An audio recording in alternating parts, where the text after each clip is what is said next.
Tyler stood in the driveway laughing when I loaded my truck. He'd inherited $14 million. I got a rotting cabin in the mountains and a key so old it left rust on my fingers. My wife Ruth had been dead 9 days, but she'd spent her last 18 months alive building something in those woods. Something Tyler would kill to get his hands on. And something that would destroy him the moment he tried. But I'm getting ahead of myself. Let me go back to where it started. 3 days before I loaded that truck. 3 days before Tyler's laugh echoed off the pavement like a slap. Helen Marsh's office sat on the 4th floor of a brownstone on Patton Avenue, downtown Asheville. Mahogany table, leather chairs, the kind of room that smelled like old money and bad news. He sat on one side. Tyler and his wife Megan sat across from me, both leaning forward like contestants on a game show waiting for the final answer. 9 days since Ruth passed. 9 days of silence in a house that used to hum with her voice, her plans, her phone calls to investors at 6 in the morning. 9 days of Tyler handling funeral arrangements, which mostly meant him making calls in the back room while I sat by the window watching cardinals land on Ruth's bird feeder. Now we were here. Helen cleared her throat. She adjusted her reading glasses and opened a leather portfolio. Thank you both for being here.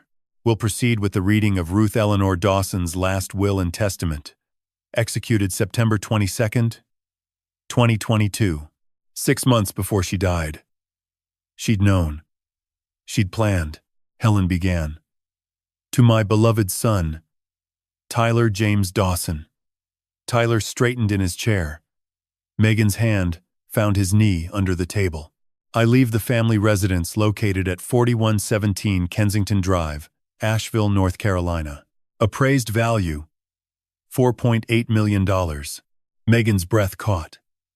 Tyler's jaw tightened, but his eyes lit up like Christmas morning. Helen continued. Additionally, the investment portfolio managed by Pinnacle Wealth Advisors, current value $7 million. And the entirety of my retirement accounts, through Dawson Timber Incorporated, current value $3 million. $14.8 million.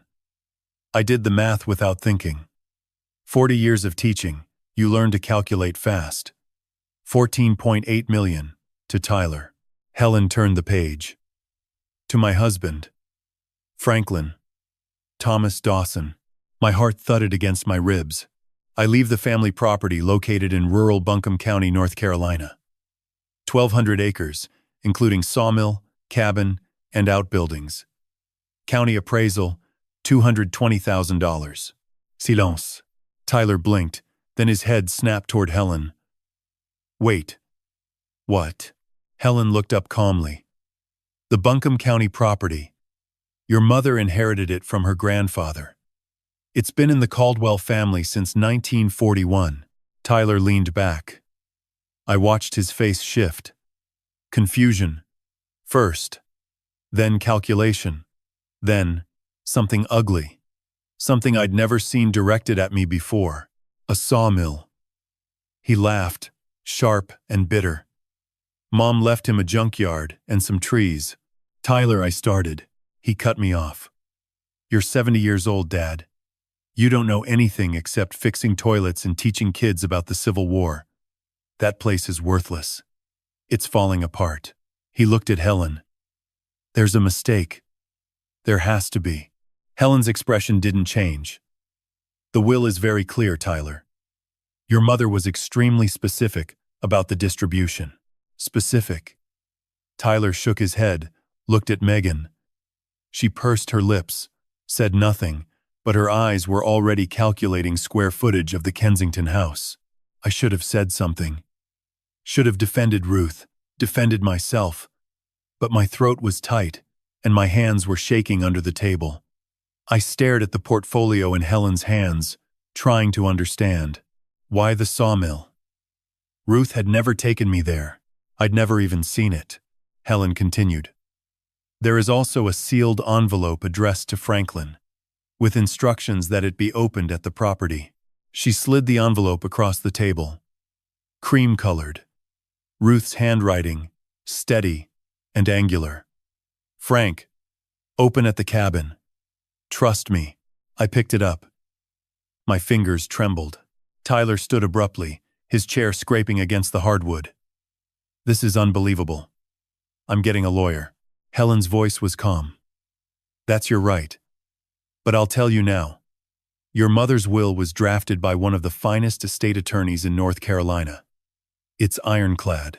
If you contest it, you'll spend a great deal of money and arrive at the same result. Tyler stared at her. Then at me. Then back at her. His nostrils flared. Dad, you're not seriously accepting this. I tried to speak. My voice cracked. I cleared my throat. Your mother wanted me to have the property. The property. He spat the word. You mean 1,200 acres of nothing in the middle of nowhere? You're 70. You can barely change a tire anymore. What are you going to do, chop firewood until you drop dead? Megan stood, touched his arm. Honey, let's go. Let your dad process. Tyler grabbed his coat from the back of the chair. At the door he stopped, turned, and pointed at me. You know what, Dad? Fine. Enjoy your sawmill. But don't come crawling to me when you realize Mom left you nothing but a tax bill and a pile of rotten wood. The door slammed hard enough to rattle the window. Helen and I sat in silence. She removed her glasses and rubbed the bridge of her nose. Then she reached into her portfolio and pulled out a rusted key. Heavy, old-fashioned, the kind they don't make anymore. The metal was dark with age. This opens the cabin, she said gently. Buncombe County. About 3 hours west on Highway 40. The address is on the deed. I took the key. It was heavier than it looked.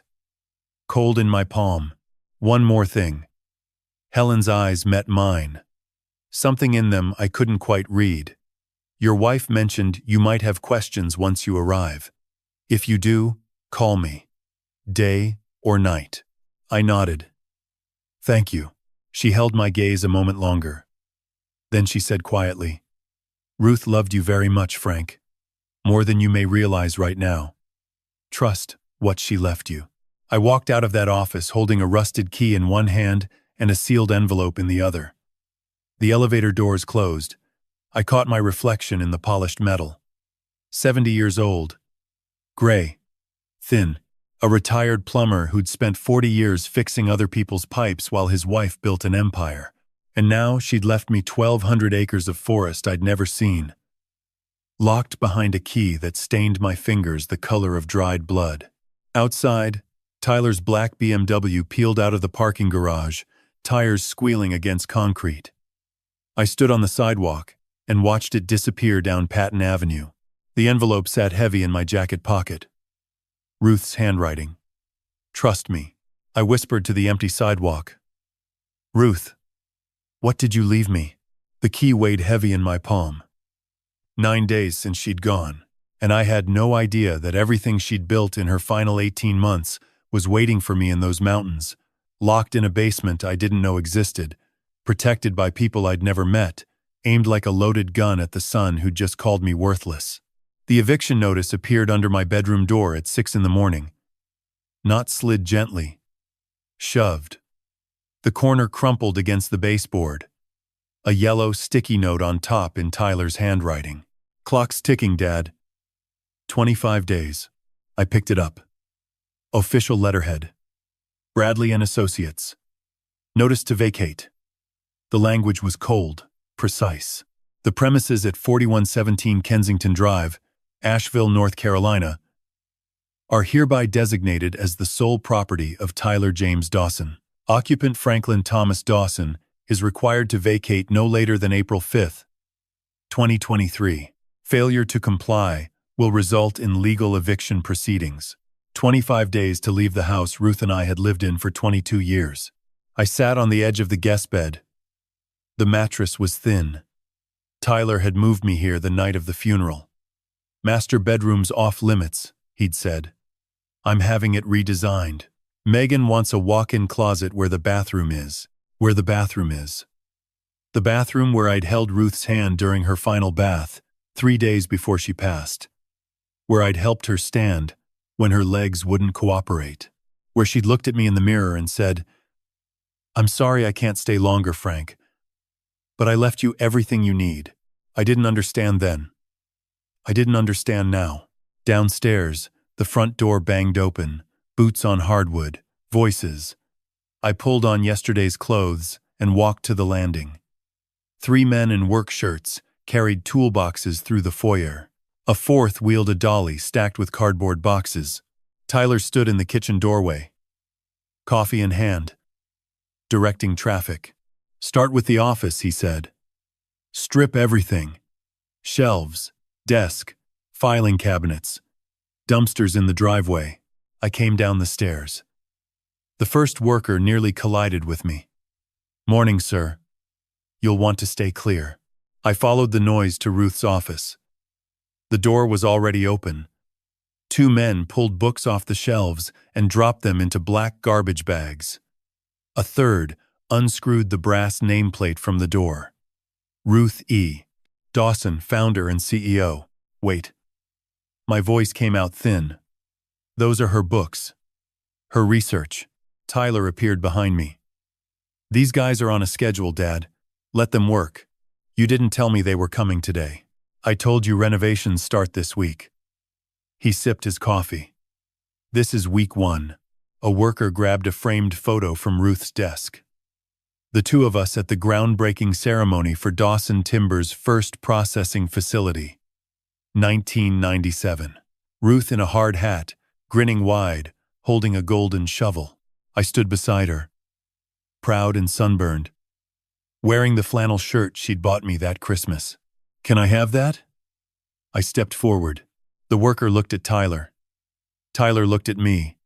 "The frame's sterling silver, Dad. $1,200. It stays. I don't want the frame. I want the photo. Photo's in the frame." Tyler nodded to the worker. "Storage unit." The worker carried it past me. I watched it disappear down the hallway, along with 40 years of Ruth's life being boxed up like inventory at a closing sale. I couldn't watch anymore. I retreated upstairs to the guest room, sat on that thin mattress, and listened to her legacy being dismantled below me. Drawers pried open, wood splintering, the thud of books hitting plastic bags. Ruth had started Dawson Timber in 1991. She was 35, fresh off a master's in forest ecology from NC State, burning with an idea nobody in the industry wanted to hear. Sustainable logging, selective harvesting, replanting programs that actually worked. The old-timers laughed at her, called her a tree hugger playing business. She proved every one of them wrong. By 2000, Dawson Timber was the largest sustainable forestry operation east of the Mississippi. 1,200 employees. Contracts with major construction firms who wanted certified green lumber. Ruth pioneered carbon offset programs before most people knew what carbon credits meant. I was a plumber. I fixed pipes, unclogged drains, replaced water heaters. I liked my work. Liked the simplicity of it. Ruth never made me feel small for it. She'd come home from board meetings and ask about my day, like it mattered just as much as hers. And maybe to her, it did. 2005. We bought the Kensington house. I was still working, still crawling under sinks. Ruth offered to let me retire early every year. I always said not yet. I liked being useful, liked having something that was mine. Tyler grew up in that house. Private school, new cars, ski trips to Vail. I watched him drift away from us, or maybe just from me. He was always more interested in numbers than people. Got his CPA at 24. Started talking about investments and portfolios. Looked at me like I was furniture. August 2021. Ruth came home from a cardiology appointment. Sat me down at the kitchen table. 4 words. Congestive heart failure. 18 months. Maybe less. I took early retirement. Spent every day with her. But even as the treatments drained her energy, she kept secrets. Trips to the mountains she wouldn't explain. Meetings with Helen Marsh behind closed doors. Her office locked more often than not. "What are you working on?" I'd ask. Just tying up loose ends. She'd smile, squeeze my hand. Don't worry about it, Frank. I should have pushed. But she was fighting so hard just to keep breathing. I didn't want to add weight to her chest. Now her office was being gutted. Her books tossed like garbage. Her nameplate unscrewed from the door she'd walked through every morning for 22 years. I opened the closet in the guest room. Hanging inside was Ruth's gray cardigan, the one she wore on cool mornings, soft wool, smelling faintly of her lavender soap. I'd grabbed it from our bedroom closet the day after the funeral. Before Tyler declared the room off limits, I pressed it to my face and breathed in. Then I slipped my hand into the left pocket, the one she always kept tissues in. My fingers touched paper. Not tissue. Something stiffer. I pulled it out. A small piece of notepaper, torn from the pad she kept on her nightstand. The ink was faded but readable. Her handwriting, small and angular. Sawmill basement, behind the boiler. Trust Dwight. I read it 3 times. Sawmill basement. I didn't even know the old sawmill had a basement. And who was Dwight? Downstairs, something heavy crashed. A worker shouted. Tyler's voice rose, impatient, directing. I folded the note carefully and slipped it into my wallet, behind the photo I kept there. Ruth and me on our wedding day. June 12th, 1978. I was 25. She was 22. We got married at the courthouse in Black Mountain. No fancy reception. Just us, her sister as witness, and a weekend honeymoon at a cabin on Lake Lure. A cabin. Just like the one she'd left me. I looked at the note again. Sawmill basement. Behind the boiler. Trust Dwight. Below me, the sound of her life being erased. Above me, silence.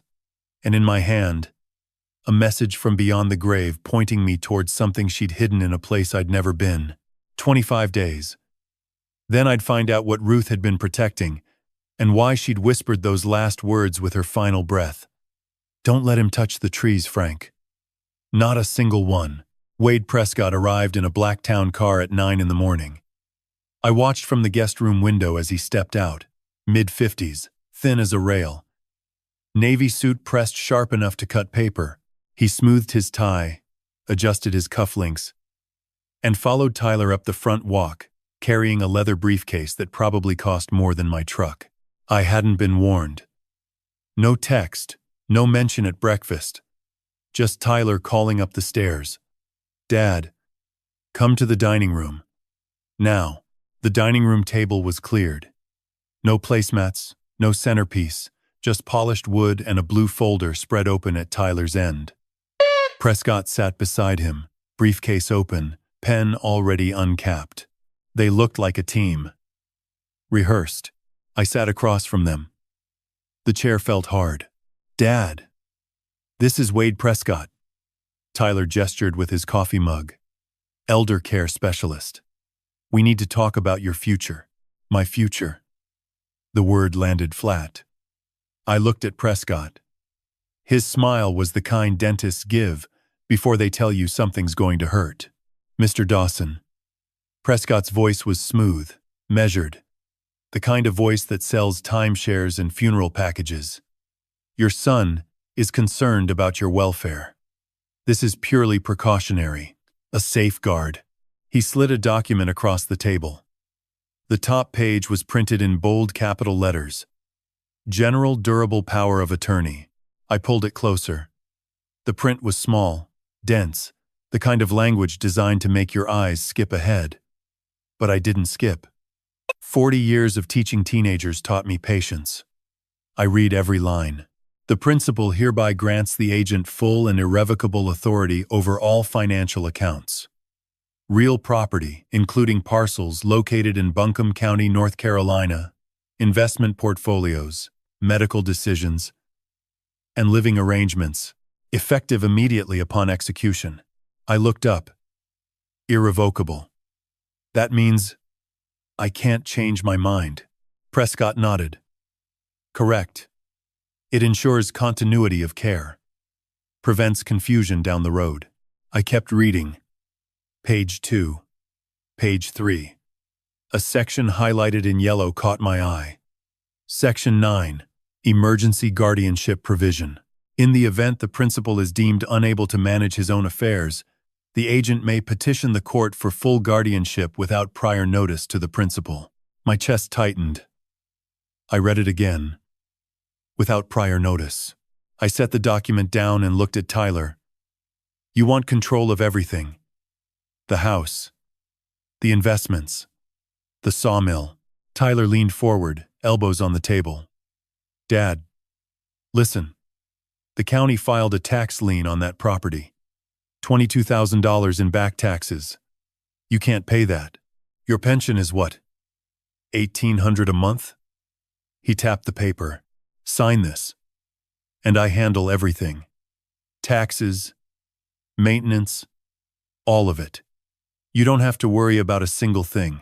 And if I don't sign, Prescott tilted his head. That practiced. Patient tilt. Then we proceed under North Carolina General Statute 35A. Your son can petition for emergency guardianship on the grounds that you are a recently widowed 70-year-old man, living alone with no stable income and no demonstrated capacity to manage complex property decisions. He paused. Let the words settle. A judge would likely grant temporary custody of your assets within 72 hours. 72 hours. 3 days. They could take everything. In 3 days. I looked at Tyler. For a moment, just a flash. I saw him at 6 years old, sitting on the kitchen floor, crying because he'd broken Ruth's favorite coffee mug. I'd knelt beside him, told him it was okay. Accidents happen. He'd wrapped his arms around my neck and said, "I'm sorry, Daddy. I didn't mean to." The memory vanished. The man across from me had cold eyes and a pen in his hand. "You'd do that?" I asked. My voice was quiet. "You'd go to a judge and tell them your father is incompetent? I'm trying to help you." Tyler's voice was flat, rehearsed. "You're not thinking clearly. You just lost Mom. You're emotional. You're not equipped to handle property decisions right now. This protects you." "Protects me," I repeated. Prescott jumped in. "Mr. Dawson, this is standard procedure for individuals in transitional periods. Many families find comfort in knowing that someone capable is overseeing the details while they grieve." I stared at the document. The highlighted section glowed yellow under the dining room lights. Without prior notice. Irrevocable. Full guardianship. Ruth's voice echoed somewhere deep. "If anyone ever hands you a document longer than 3 pages, Frank, call Helen first." She'd said that once, years ago, laughing, but meaning it. I closed the folder, slid it back across the table. "No." Prescott's pen stopped moving. Tyler's jaw clenched. "No." I said it louder. "I'm not signing this. Dad." Tyler's voice dropped. That warning tone. The one he used when he thought someone was being stupid. "Think about what you're doing." "I am thinking." I stood up. My knees ached, but I stood anyway. I looked at Prescott. "Thank you for coming. We're done." Prescott snapped his briefcase shut in one smooth motion. Professional to the last second. He stood, buttoned his jacket, and walked toward the foyer without another word. Tyler didn't move. He sat there staring at me, fingers flat on the table, jaw working. "You've got 2 weeks. His voice was low. "Think about it. Because if you don't sign, I file the petition Monday, and a judge will decide for you." He stood slowly. "It won't be personal, Dad. It's just the smart move." He turned toward the door, paused, looked back over his shoulder. "Oh, and Dad? Don't take anything valuable when you leave. I've got an inventory list. Everything in this house is mine. The furniture, the art, Mom's jewelry, all of it, legal and documented." The door closed. Not a slam this time, just a quiet click. Somehow worse. I stood alone in the dining room. The blue folder sat on the table, still open to the highlighted page. Emergency guardianship. Without prior notice. 72 hours. My hands were shaking. Not from weakness. From something else. Something hot and tight behind my ribs. I thought of Ruth's note in my wallet. Sawmill basement. Behind the boiler. Trust Dwight.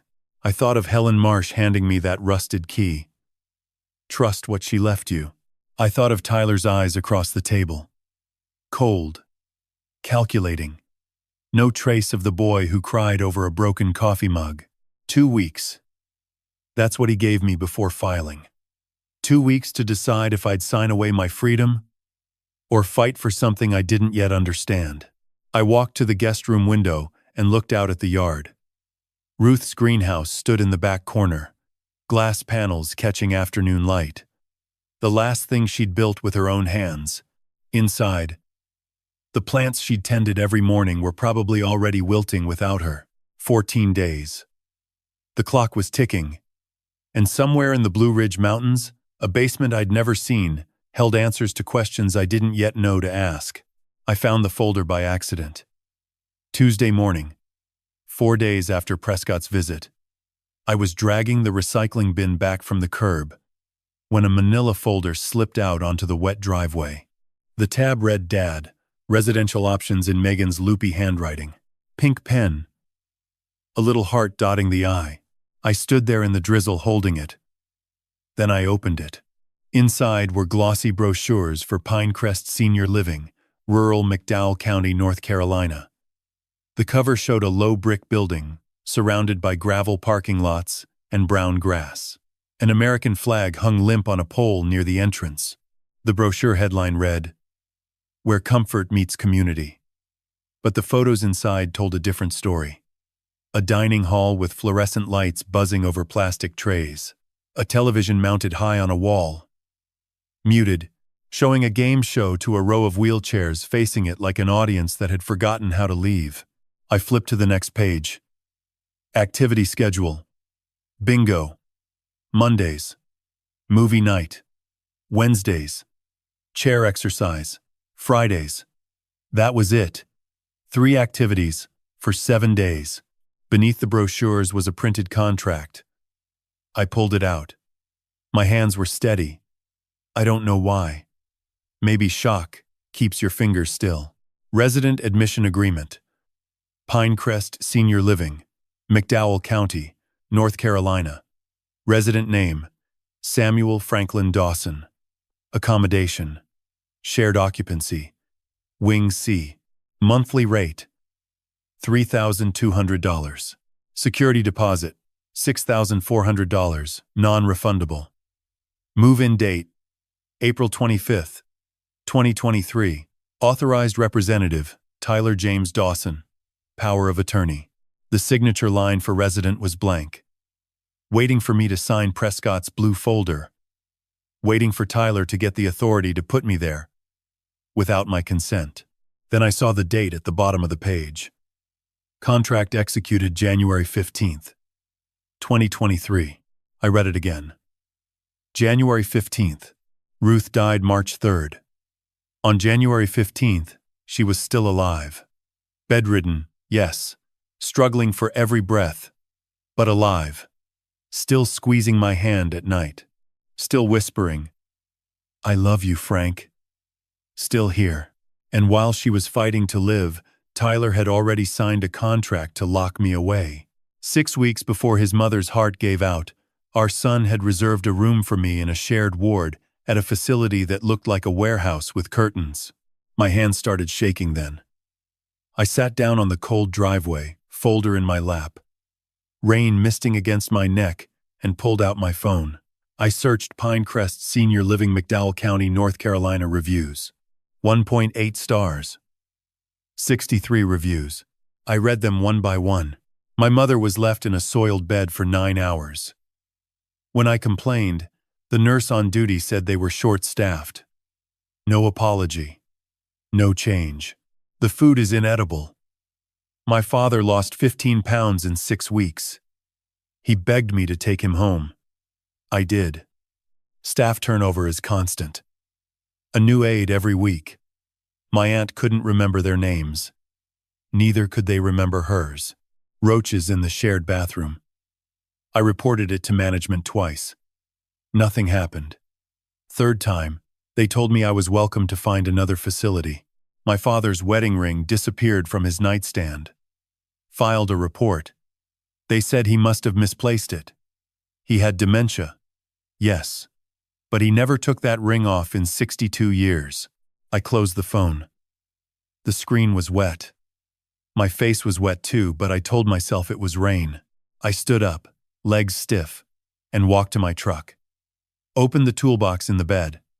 Took photos of every page, the contract, the brochures, the reviews on my phone screen.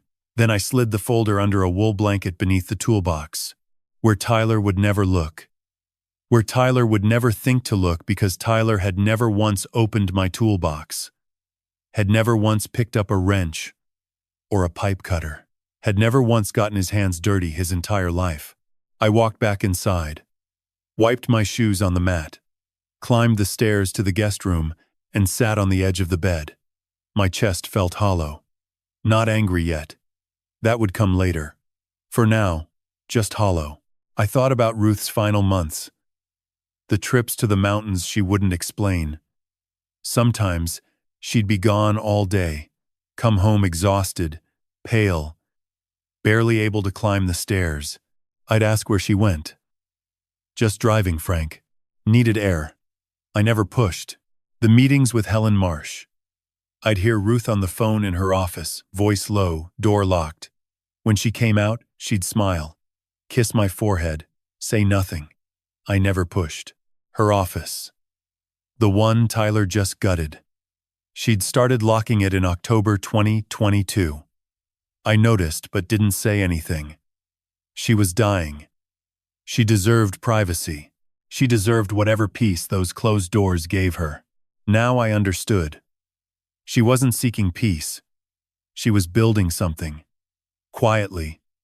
Deliberately. Behind every locked door and unexplained trip, she was constructing a fortress I couldn't see yet. January 15th. Tyler signed a contract to cage me while Ruth still breathed in the next room. And Ruth, dying, fighting, barely able to stand, had somehow known it was coming, had somehow prepared. The guest room was silent. Downstairs I could hear Tyler's voice. Distant. On the phone. Laughing about something. The sound made my stomach turn. I pulled out my wallet and looked at Ruth's note again. Sawmill basement. Behind the boiler. Trust. Dwight. Then I looked at the sealed envelope from Helen's office. Still unopened. Still sitting on the nightstand where I'd placed it 9 days ago. Ruth's handwriting across the front. Frank, open at the cabin. Trust me. Trust me. She'd said it 100 times in our marriage. When she quit her corporate job to start Dawson Timber. When she mortgaged our first house for startup capital. When she turned down buyout offers that would have made us rich 10 years earlier. Trust me, Frank. I know what I'm doing. She'd always been right. Every single time. My phone rang. The screen lit up. Helen Marsh. I answered before the second ring. Frank. Her voice was calm but tight. Something underneath it. Like a wire pulled taut. Are you alone? Yeah. Guest room. Good. Listen carefully. Whatever Tyler offers you for that property, whatever number he puts in front of you, do not sell. Do not sign anything. That land is protected in ways he cannot imagine. My grip tightened on the phone. Helen, what's going on? The county sent a tax notice. $22,000. I can't pay that. I know. And I'm handling it. There's a provision in the trust for delinquent taxes. I've already filed an extension with the county assessor. You have until June 30th. The tightness in my chest loosened slightly. She continued. Frank. Ruth spent 2 years preparing for exactly this moment. Everything you need is waiting at that cabin. But you have to get there first. And you have to get there without Tyler knowing where you've gone. Why? What's there? I can't tell you over the phone. Her voice dropped. But I can tell you this. That property is worth more than Tyler knows. Far more. And there's someone else involved. Someone much more dangerous than your son. The air left my lungs. Someone else? Helen paused. Then, gently. Go to the cabin, Frank. April 1st. Open the envelope. And whatever you do, don't let Tyler follow you. I sat in silence for a long moment. Rain tapped against the window. Downstairs, Tyler's laugh carried up through the floor, like a blade. 2 more days, Helen said. Then you'll understand everything she did for you. She hung up. I stared at the phone. The screen faded to black. My reflection stared back, thin and gray, and 70 years old. But behind my eyes, something had shifted. Something Ruth had planted months ago was finally taking root. 2 more days. Then I'd know. The tax notice arrived the next morning. Thick envelope, cream-colored, return address, Buncombe County Tax Assessor. I tore it open, standing by the mailbox, cold air biting through my flannel. Notice of delinquent property tax. Property, 1,200 acres. Section 7. Township 14 North. Range 9 West.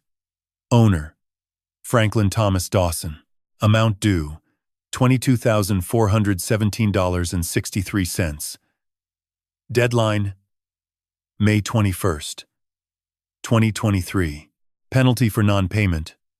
Property subject to public auction per North Carolina General Statute 105. Article 26. $22,000. Due in less than 2 months. My pension paid $1,800 a month. Even if I stopped eating, stopped driving, stopped existing as anything other than a number on a bank statement, I couldn't cover it. I folded the notice and walked inside. Tyler was in the living room, scrolling his phone, feet on the coffee table Ruth used to polish every Sunday. Got something in the mail, I said. He glanced at the paper. Didn't reach for it. Yeah. The lien. I know about that. You know, county records are public, Dad. He set his phone down. Look, I've been thinking. You can't pay this. The sawmill's worthless. 1,200 acres of woods and a falling down cabin. But I'll take it off your hands. $75,000. Cash. Today if you want. $75,000. For 1,200 acres. That's more than the county says it's worth. He crossed his arms. I'm being generous. I stared at him. Something in his voice. Not generosity. Hunger. The same look he had when he was 17 and wanted my truck keys on a Friday night. That look that said, I want something, and I'll say whatever it takes to get it. And the taxes? I'll handle them. Part of the deal. He picked up his phone again. Offer's good until Friday. I'll think about it. That evening, I sat on the back porch. Dark already. The tulip beds Ruth planted along the fence were just shadows now. Tyler had mentioned ripping them out next week for a fire pit. I'd said nothing. My phone buzzed. Helen Marsh. Frank. How are you holding up? I told her about the tax notice. $22,000. May 21st. I know. She paused. I filed the extension request yesterday. You have until June 30th now. That gives you 3 months. And Tyler's offer? $75,000? Don't take it. Helen's voice was firm. That property is worth more than Tyler is offering. Exponentially more. Helen, it's trees and a cabin with no electricity. What am I missing? She was quiet for a moment. Then she spoke carefully, each word measured. Frank, your wife placed that property in an irrevocable trust 18 months ago. It's titled solely in your name.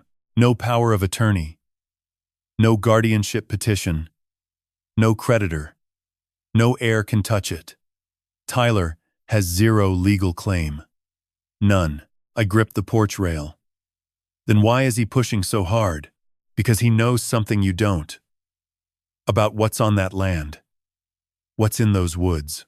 The air felt colder suddenly. What's in the woods, Helen? Another pause. I can't tell you everything yet. Ruth made me promise. But I can tell you this. She registered that property with the North Carolina Land Conservation Trust in October 2022. It's under a perpetual conservation easement. Do you know what that means? I shook my head. Then remembered she couldn't see me. No. It means no one can cut those trees down. Ever. Not you. Not Tyler. Not any future owner. Not any court in the country. Those 1,200 acres are permanently protected from logging. It's irrevocable. And it's recorded with the state. Tyler can file every petition he wants. A bulldozer can't touch a single branch. I leaned back against the rail. My legs felt weak. Ruth did that 18 months ago. While she was sick. While she could barely walk to the kitchen. She drove to the state registrar's office and signed those papers herself. I closed my eyes. Pictured her. Thin. Exhausted. Oxygen tank in the back seat. Driving 2 hours to sign documents that would protect trees she'd loved her entire life. Ruth had always loved forests. It's why she started Dawson Timber in the first place. Not to cut trees down. To prove you could harvest responsibly and still profit. She used to take me hiking in the Smokies early in our marriage before Tyler was born. She'd press her palm against old-growth bark and say, "These trees were here before us, Frank. They'll be here after. We're just visitors." I thought she meant it philosophically. Now I understood she meant it literally. She'd made it law, Helen continued. There's also a financial arrangement tied to the land.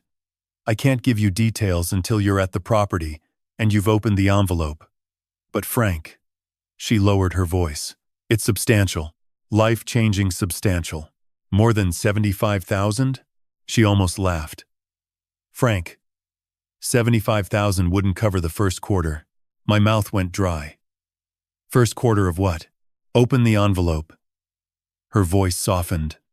Tomorrow. April 1st. Drive to the cabin. Open both letters. Everything she built is waiting for you there. I nodded into the dark. Okay, but Frank. One more thing. Her tone shifted. Serious again. There's a man named Garrett Holt. Runs a lumber operation out of Georgia. Big outfit. Aggressive.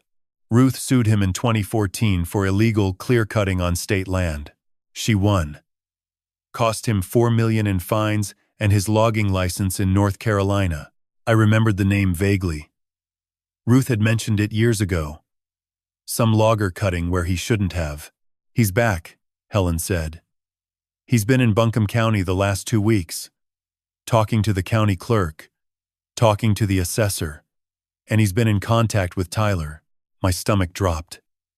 Tyler's working with him? I don't have proof yet. But Ruth suspected it before she died. That's part of why she built the legal protections she did. The conservation easement.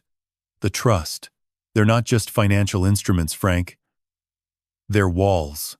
Ruth built them to keep Garrett Holt out. I thought of Tyler's phone call. The one I hadn't heard yet but somehow sensed was coming. 75,000 for land. A lumber baron was circling. Helen spoke again. Go tomorrow. Early. Don't tell Tyler where you're going. Don't answer his calls once you're on the road. And when you get to that cabin, open the envelope, go to the basement, and read everything Ruth left you. What if Tyler follows me? He won't know where to look. The property isn't listed under your name in public records yet. The trust filing is sealed. It'll take him weeks to find the address through legal channels. By then you'll be protected. I stared at the dark yard. The greenhouse was a black shape against the fence. Tomorrow Tyler was sending a crew to demolish it. He'd mentioned it at dinner, like it was nothing.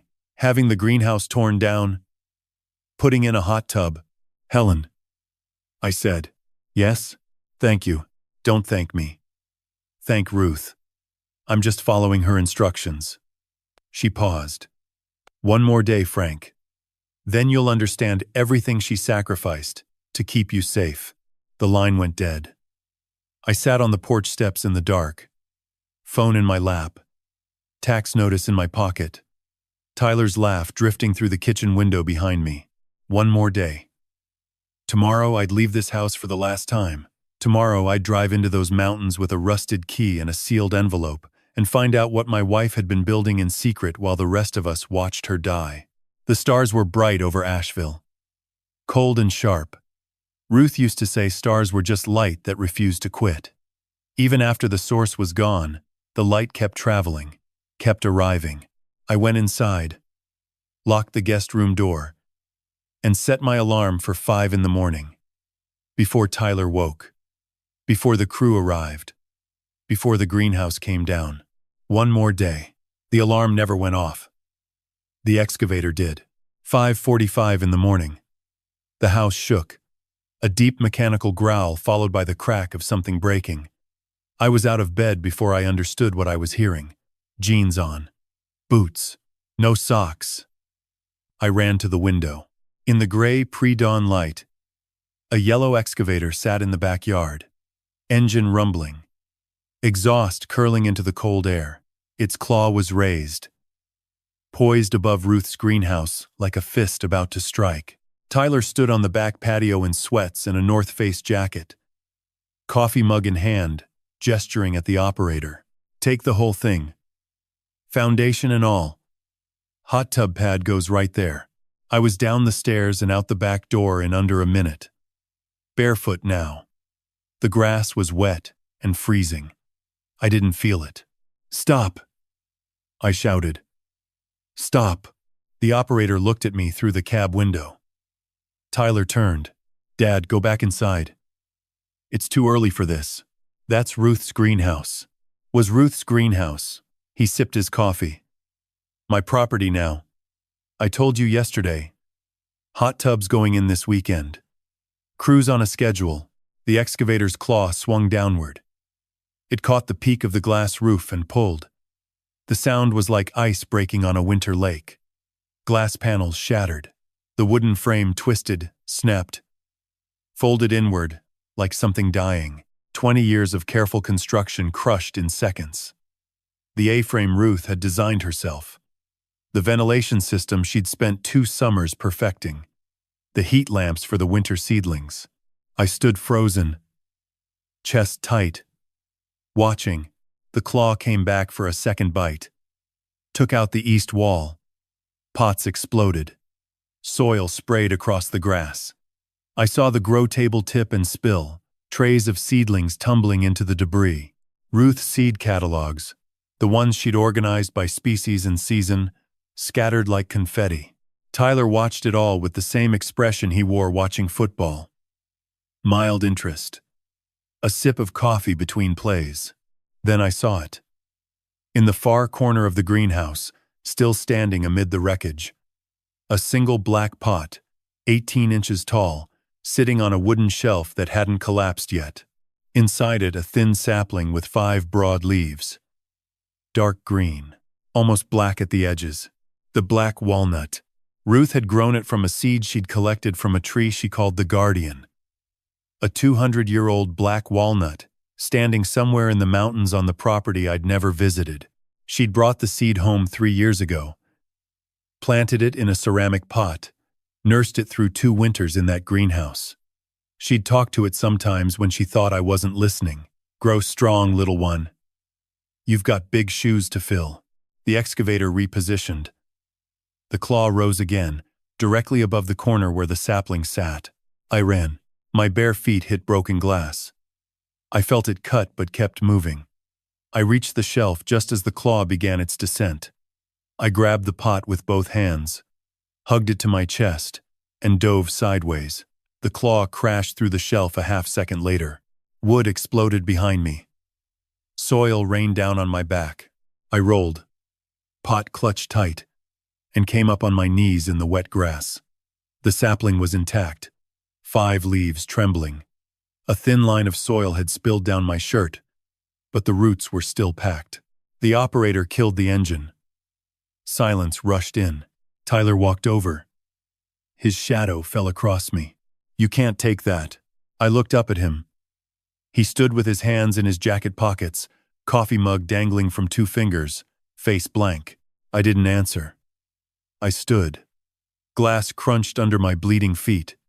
I held the pot against my chest and walked toward the house. Past Tyler. Past the excavator. Past the wreckage of 20 years of Ruth's careful work. "Dad." His voice followed me. I said, "You can't take that." I kept walking. Through the back door. Through the kitchen. Down the hallway to the front door. Out to my truck. I set the sapling in the passenger seat, wedged between my duffel bag and a folded blanket. Then I went back inside for shoes and bandaged my feet with gauze from the bathroom. Tyler didn't follow me.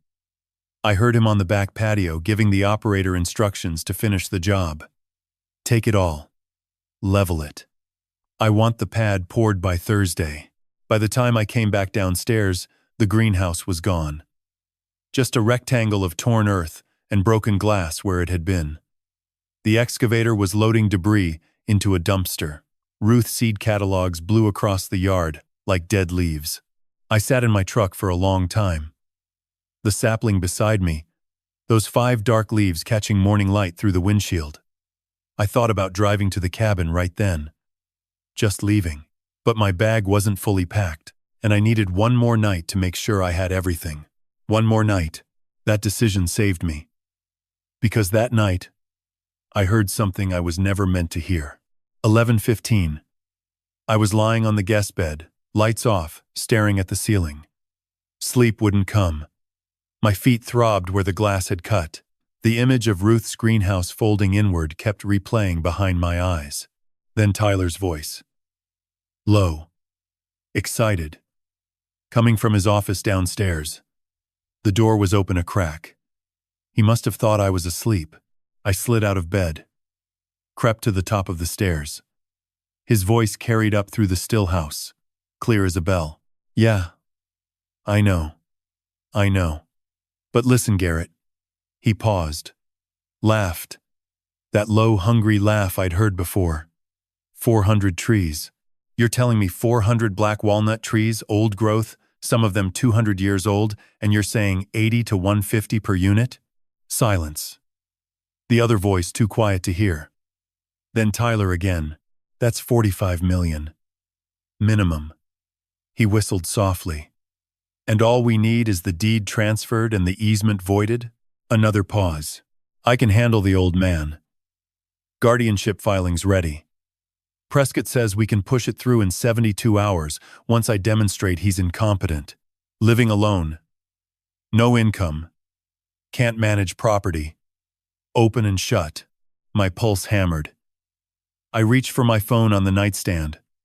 Walked back to the top of the stairs. Opened the voice recorder app. Hit record.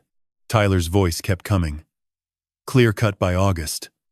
That's the timeline?" He paused. Yeah, that works. Replant with commercial pine afterward? Smart. Nobody will know what was there." I held the phone steady.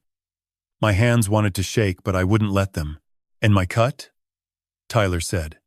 5 million flat plus 15% of lumber revenue?" He laughed again. "That's 11 million easy, Garrett. You've got yourself a deal." Another pause. Then Tyler, lower now. He doesn't suspect anything. Thinks it's just worthless timber and a rotting cabin. The old man taught high school for 40 years. He has no idea what he's sitting on. I stopped breathing. The recording kept running. Tyler's laugh floated up the stairs one more time. Then his office door clicked shut. I stood in the dark hallway, phone in hand, recording still active. My heart pounded so hard, I could feel it in my bandaged feet. 400 trees, $45 million. Clear cut by August. I stopped the recording. Saved it. Backed it up to the cloud. Labeled it March 30. Tyler Garrett call. Then I walked back to the guest bed, lay down, and stared at the ceiling until dawn. Ruth. I whispered to the dark room. What did you leave me in those woods? Outside. Wind moved through the empty space where the greenhouse used to be. The saplings sat in my truck, 5 leaves pressed against the passenger window, waiting. Tomorrow I'd leave this house forever. Tomorrow I'd drive into those mountains. And now I knew exactly what was at stake. $45 million in living wood. And my son planned to turn every last tree into lumber. I didn't sleep. Not a minute. The recording played in my head on a loop, Tyler's voice. Casual, excited. Ogugus kited like he was discussing a stock tip over beers. 45 million. Clear cut by August. At 4:30 I gave up pretending. Sat on the edge of the guest bed in the dark and played the recording back one more time. Low volume. Phone pressed to my ear. Tyler's voice came through crisp. Yeah, I know. But listen, Garrett. 400 trees. Old growth. 80 to 150 per unit. That's 45 million minimum. I paused the playback. Opened my phone's browser. Typed black walnut old growth timber value. The first result was a Forestry Journal article from 2 years ago. Headline: Black walnut. America's most valuable hardwood. Old-growth specimens aged 150 to 200 plus years can yield veneer-grade lumber valued at $80,000 to $160,000 per tree, depending on diameter, figure, and health. Single exceptional specimens have sold at auction for over $200,000. I set the phone down. Ruth's property had 400 of them. 400 ancient trees, growing quietly in the Blue Ridge Mountains for 2 centuries. Worth more than every house on Kensington Drive combined. And Tyler wanted to cut them all down in 6 months. I pressed play again. His voice continued. Clear cut by August. Replant with commercial pine afterward. Nobody will know what was there. Nobody will know. 200 years of growth erased in one summer. Replaced with rows of skinny pines planted for paper pulp. The kind of trees you harvest in 20 years. And nobody mourns. And my cut? 5 million flat plus 15% of lumber revenue. That's 11 million easy, Garrett. You've got yourself a deal. 11 million. That's what our son valued his father's freedom at. 11 million. To lock me in a facility, steal my land, and destroy what Ruth had spent her life protecting. I closed the recording app and opened my email. Sent the audio file to myself. Then to a second email account I'd set up years ago for tax receipts. Then I uploaded it to the cloud storage Helen had helped Ruth set up for Dawson Timber's digital archive. 3 copies. 3 separate locations. If my phone disappeared tomorrow, the recording would survive. Then I sat in the dark and thought about Garrett Holt. The name had lived in our house like a ghost for almost a decade. Ruth had mentioned him first in 2012 or 13. Some logger out of Georgia pushing into North Carolina, cutting on state land without proper permits. She'd been furious. I remember her at dinner. Fork in one hand, gesturing with the other. He's clear-cutting old growth on public land, Frank. Stripping mountainsides bare. No replanting. No erosion control. Just slash and grab and move on. 2014. Ruth filed a lawsuit on behalf of the North Carolina Conservation Coalition. Dawson Timber provided expert testimony. The case took 8 months. Ruth won. Garrett Holt was fined $4 million. Lost his logging license in North Carolina and was banned from bidding on state timber contracts for 10 years. I remember the night the verdict came in. Ruth came home, poured 2 glasses of wine, sat beside me on the couch, and said, "That man will hate me for the rest of his life, Frank. But those trees will still be standing when his grandchildren are born. That's enough. I'd thought it was over. A lawsuit won. A bad man punished. Done. But it wasn't done. Garrett Holt had waited. 9 years he'd waited. And now he'd found a way back in. Through our son. I thought about the timeline. Helen said Garrett had been in Buncombe County for 2 weeks, talking to the county clerk, the assessor, and Tyler. 2 weeks. That meant contact started around March 16th or 17th. 5 days after the will reading, Tyler had barely finished celebrating his $14 million inheritance before he was on the phone with the man Ruth spent her career fighting. Or maybe earlier. Maybe the contact went back further. Maybe that's why Tyler had seemed so calm at the will reading. Not surprised by the split. Not confused. Just angry that he didn't get the forest, too. The thought turned my stomach. I stood up. 5 in the morning now. Gray light creeping through the curtains. I dressed quietly. Packed the last of my things into the duffel bag. Ruth's cardigan. The wedding photo from my wallet. The sealed envelope from Helen's office. The note from Ruth's pocket. A change of clothes. My phone charger. My pension paperwork. Everything else could stay. Everything else was already Tyler's. He'd made that clear. I carried the duffel bag downstairs. The house was silent. Tyler and Megan's bedroom door closed. No light underneath. I moved through the kitchen without turning on the light. Grabbed a banana from the counter. Filled a water bottle from the tap. At the back door I paused. Looked out at the yard. The rectangle of torn earth where the greenhouse had been was dark and flat. Rain had pooled in the excavator tracks overnight. It looked like a grave. I thought about leaving a note. Something for Tyler. Some last word. But what would I say? I know what you're planning. I heard you selling my land to the man who destroyed your mother's legacy? No. Not yet. Ruth had built something. Helen had said so. A fortress. A trap. I didn't understand it yet, but I would. Tomorrow. At the cabin. In the basement. For now, silence was my best weapon. I walked out the front door. The street was dark and empty. My truck sat in the driveway, the walnut sapling visible through the passenger window, those 5 leaves motionless in the still air. I set the duffel bag in the back seat. Climbed in. Started the engine. The house loomed in the rearview mirror. 22 years of life inside those walls. Birthdays. Arguments. Ruth's laugh carrying down the hallway. Tyler's first steps in the living room. The night Ruth told me about her heart. The morning she stopped breathing. I pulled out of the driveway and turned onto Kensington Drive. Didn't look back. The clock on the dashboard read 5:22. March 31st. In 2 hours, Tyler would wake up, find my room empty, and realize I was gone. He'd call. I wouldn't answer. He'd check the driveway. No truck. He'd check the guest room closet. Empty. Let him wonder. Let him panic. Let him call Garrett Holt and say, he left. I don't know where he went. Good. I merged onto Interstate 40 heading west. The mountains were dark shapes against a lightning sky.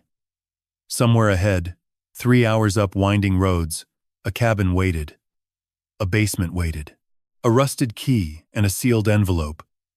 And 400 ancient trees that my wife had spent her dying days protecting from the sun who wanted to burn them for profit. Ruth's voice in my head. Steady. Clear. The way she sounded in the morning before the pain started. Trust the cabin, Frank. Everything you need is there. I pressed the gas and drove toward dawn. The drive took 3 hours. Interstate 40 carried me west out of Asheville, past the suburbs and strip malls and car dealerships, past the billboard for a megachurch that said God's plan is bigger than your problem, past the exit for Black Mountain, where Ruth and I got married 45 years ago. Then the road started climbing. The landscape shifted. Flat stretches gave way to hills, then ridges, then real mountains. The trees thickened on both sides of the highway. Oak, hickory, pine, the occasional flash of white from a dogwood in early bloom. Morning mist hung in the valleys like smoke that forgot to rise. My phone buzzed at 6:47. Tyler. I let it ring. Voicemail. It buzzed again at 6:52. Tyler again. Declined. At 7:03, a text. Where are you? Your room is empty. I didn't reply. 7:19. Another text. Dad, this is serious. Call me back. We need to talk about the property. 7:31. Call me, or I'm calling the police for a welfare check. I pulled over at a gas station outside Waynesville. Filled the tank. Bought a coffee and a pack of crackers from the attendant, a woman in her 60s who called me honey and didn't ask questions. I sat in the truck for a moment, engine idling, and typed a single reply to Tyler. I'm fine. Going to see the property. Don't contact me again today. Sent. Then I silenced his number. At 7:45, one more text came through before the silence took hold. A number I didn't recognize. Same area code as Tyler's. Mr. Dawson. This is Wade Prescott.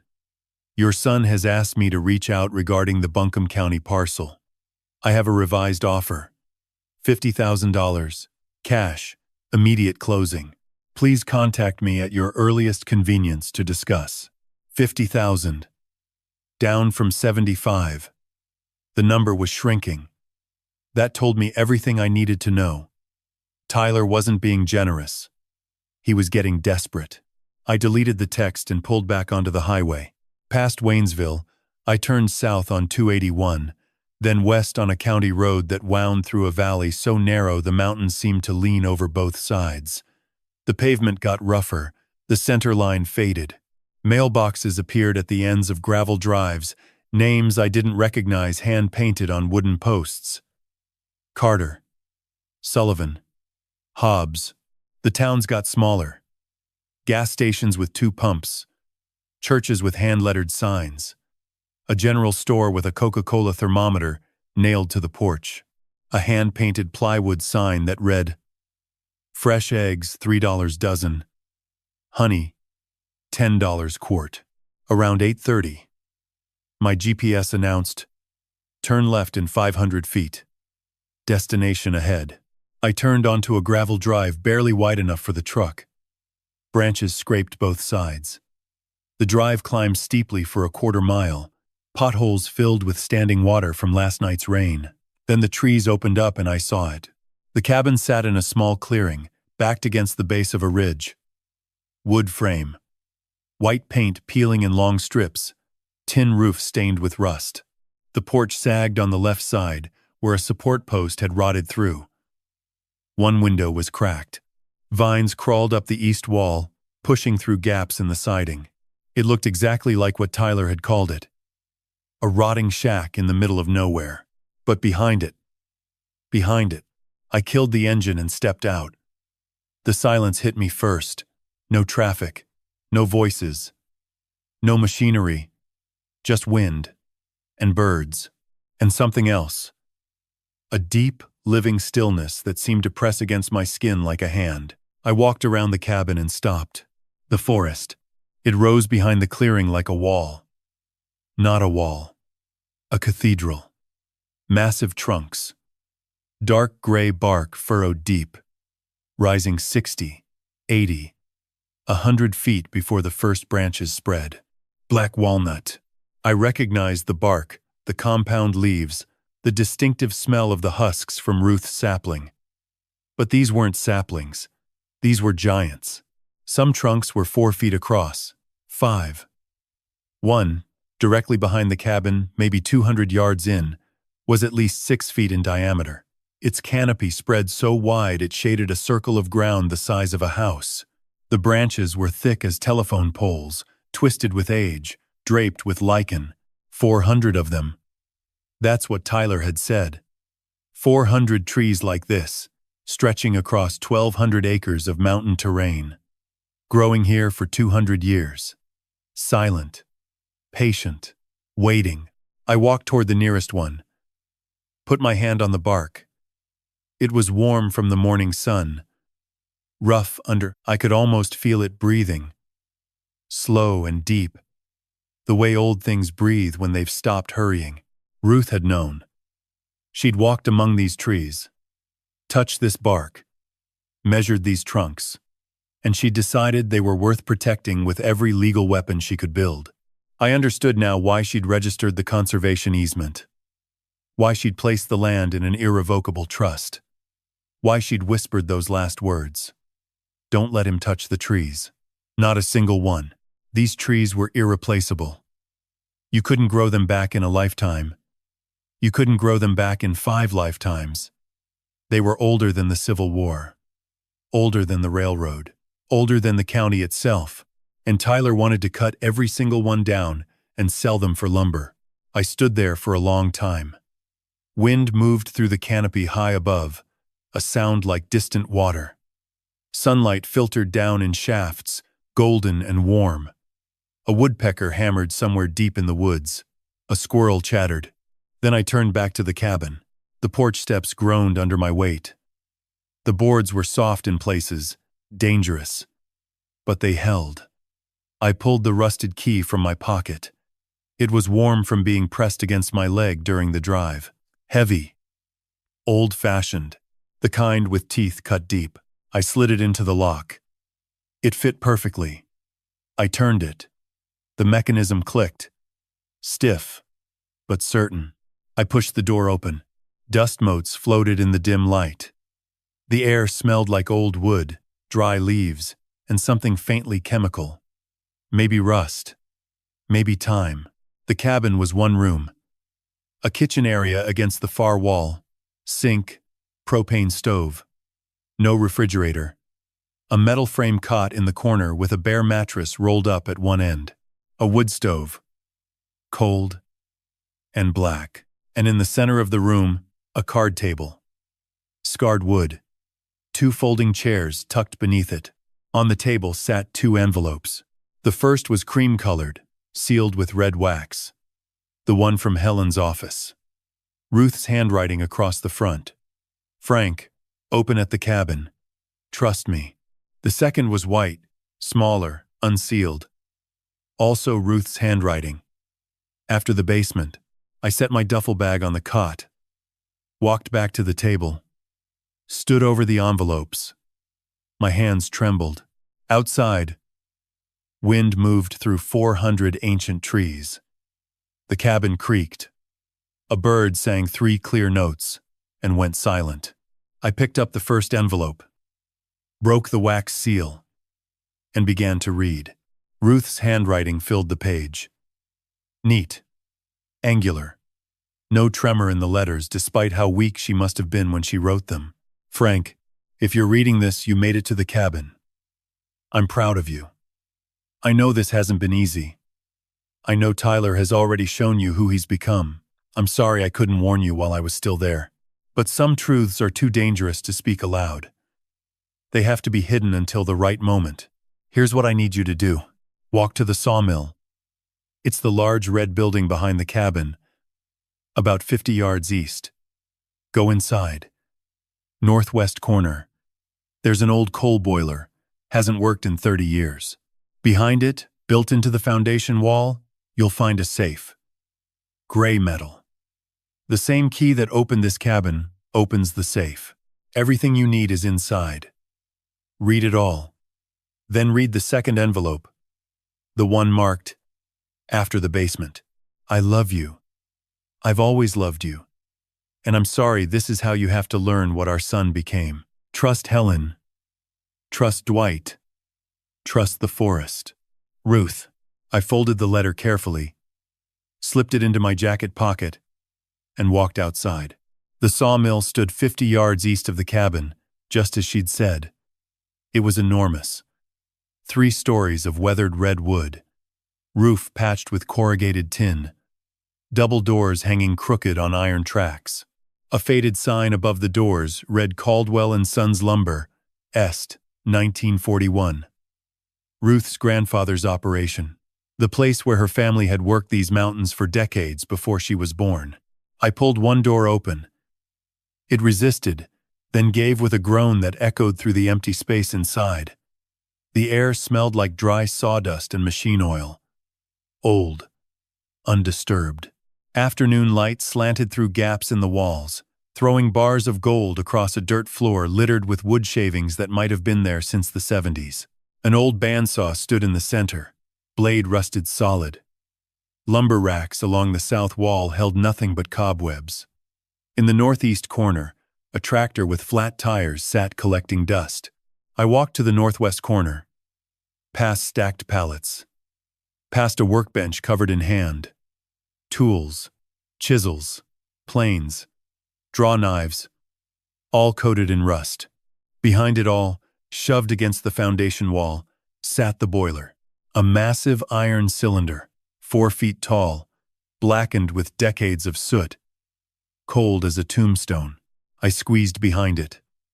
The space was tight. My shoulder scraped the stone wall. Cobwebs caught in my hair.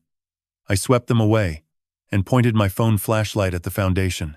There, set into the stone wall about 2 feet off the ground, a gray metal safe, maybe 18 inches square, a brass keyhole in the center, green with oxidation. Set the R, and R. I pulled the rusted key from my pocket. It slid in smoothly, like it had been waiting. I turned it. The lock mechanism clicked. Heavy.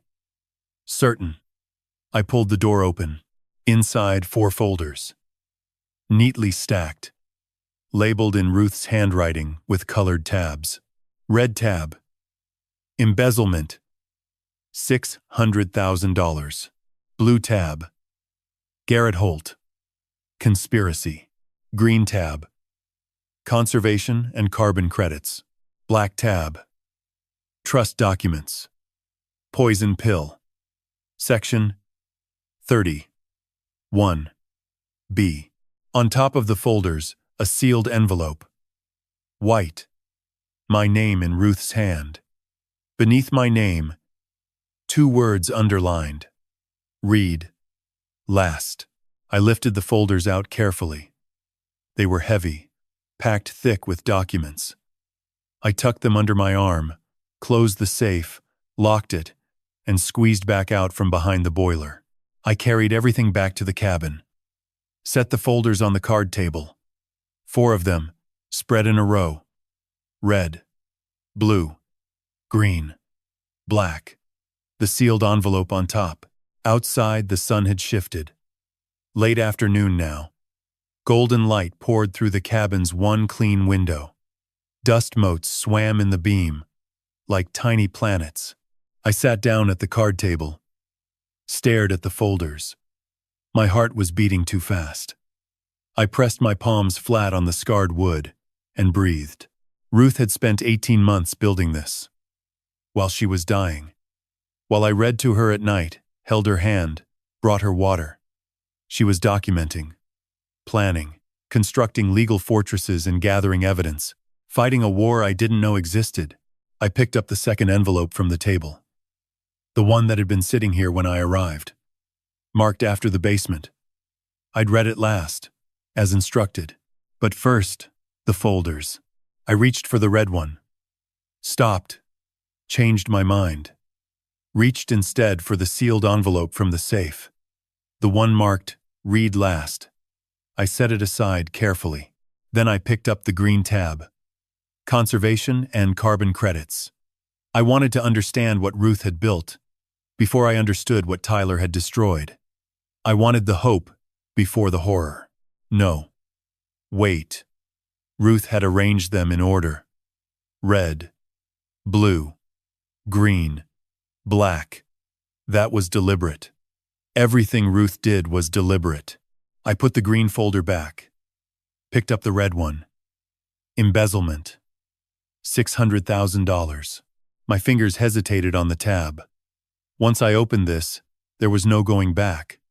Whatever was inside would change how I saw my son forever. Not the suspicion I already felt. Not the anger from the recording. This would be proof. Documents. Numbers. Dates. I thought of Tyler at 6 years old, sitting on the kitchen floor, crying over Ruth's broken coffee mug. I thought of him at 16, shaking my hand after his first job interview, nervous and proud. I thought of him at 25, calling to tell us he'd passed his CPA exam. Ruth had cried. Then I thought of the recording. 400 trees. 45 million. Clear cut by August. He doesn't suspect. The old man taught high school for 40 years. He has no idea. I opened the red folder. The first page was a handwritten timeline in Ruth's neat script. The header read Tyler James Dawson. Embezzlement timeline. 18 months. Beneath it, a column of dates and dollar amounts, each entry annotated with Ruth's precise notes. I began to read, but I'll tell you what was in that folder in a moment.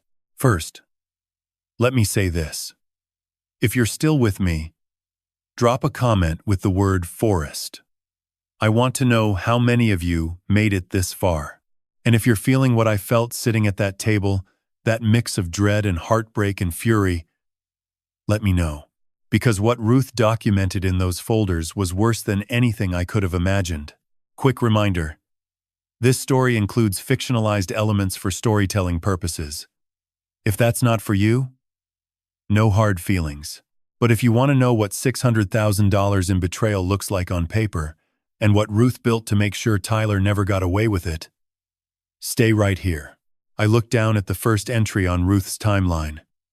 My hands were steady now. Not from calm, from something colder, something that had settled into my bones like winter. July 12th, 2021. $45,000 withdrawn from Dawson Timber operating account, forged authorization signature. Funds transferred to account ending in 8831. Tyler, personal checking. I turned the page. $600,000. That's how much our son stole from his dying mother. 18 months of theft. Documented on 7 pages in Ruth's precise handwriting. Backed by bank statements, surveillance photos, and forged documents. I read the timeline entry by entry. Each one a knife. July 12th, 2021. $45,000 withdrawn from Dawson Timber operating account. Forged authorization form submitted to First National Bank, Asheville branch. Signature analysis. Loop height inconsistent with exemplar. Slant deviation 14 degrees from Ruth's baseline. Funds transferred to account ending 8831. Tyler, personal checking. Purpose listed on withdrawal form, equipment maintenance emergency. Ruth had attached the withdrawal slip. I held it up to the window light. Her signature was there, or what was supposed to be her signature. But the loops were too tight. The capital R in Ruth leaned wrong. I'd watched her sign 1,000 documents over 45 years. This wasn't hers. October 3rd, 2021. $85,000 withdrawn from joint investment account, Vanguard. Forged power of attorney. Submitted to brokerage. Document notarized by Kelly Simmons. Notary license number 47219. Surveillance timestamp shows Tyler at Vanguard office. 10:22 a.m. Photo attached. I turned the page. The surveillance still was grainy, but clear enough. Tyler in a blue suit, standing at a service counter, handing paperwork to a clerk. The date stamp in the corner matched Ruth's entry exactly. March 15th, 2022. $120,000 withdrawn from Dawson Timber Executive Bonus Reserve. Electronic transfer initiated from Ruth's office desktop. IP address traced to home network. Timestamp 8:47 p.m. Ruth was in the hospital that night. Admitted 7 p.m. for cardiac monitoring. Discharge records attached. She was in the hospital, hooked up to monitors, and Tyler was in her office, logged into her computer, moving $120,000 into his own accounts while she lay in a bed fighting to keep her heart beating. I set the page down. My hands were shaking. I pressed them flat on the table until they stopped. June 8th, 2022. $90,000. Fraudulent invoice submitted to Dawson Timber, accounts payable. Vendor listed as Appalachian Consulting Group, LLC. Entity registered to P.O. Box in Tyler's name. No services rendered. Invoice approved by Tyler via forged email from Ruth's account. August 22nd, 2022. $60,000. Withdrawal from Ruth's personal savings. Forged withdrawal slip. Bank teller, new hire. Failed to verify signature against file. Funds transferred same day to cryptocurrency exchange. Account holder. Tyler J. Dawson. I was reading faster now. Each entry blurring into the next. A pattern. Always the same. Forged signature. Fake document. Money vanishing into Tyler's accounts, or his shell companies, or his crypto wallets. 45,000 here. 85 there. 120. 90. 60. Then the last entry. The largest. January 3rd. 2023. $200,000. Wire transfer from Dawson Timber Intellectual Property Licensing Account. Authorized via fraudulent board resolution bearing forged signatures of Ruth Dawson and Helen Marsh. Recipient Holt Southeastern Holdings LLC, Savannah, Georgia. Beneficial owner Garrett Holt. I read it again. 200,000. Not to Tyler's account. To Garrett Holt's company. A yellow sticky note was attached to the page. Ruth's handwriting, smaller now. Slightly less steady. The ink was different, newer. She'd added this note later. This is the one that matters most, Frank.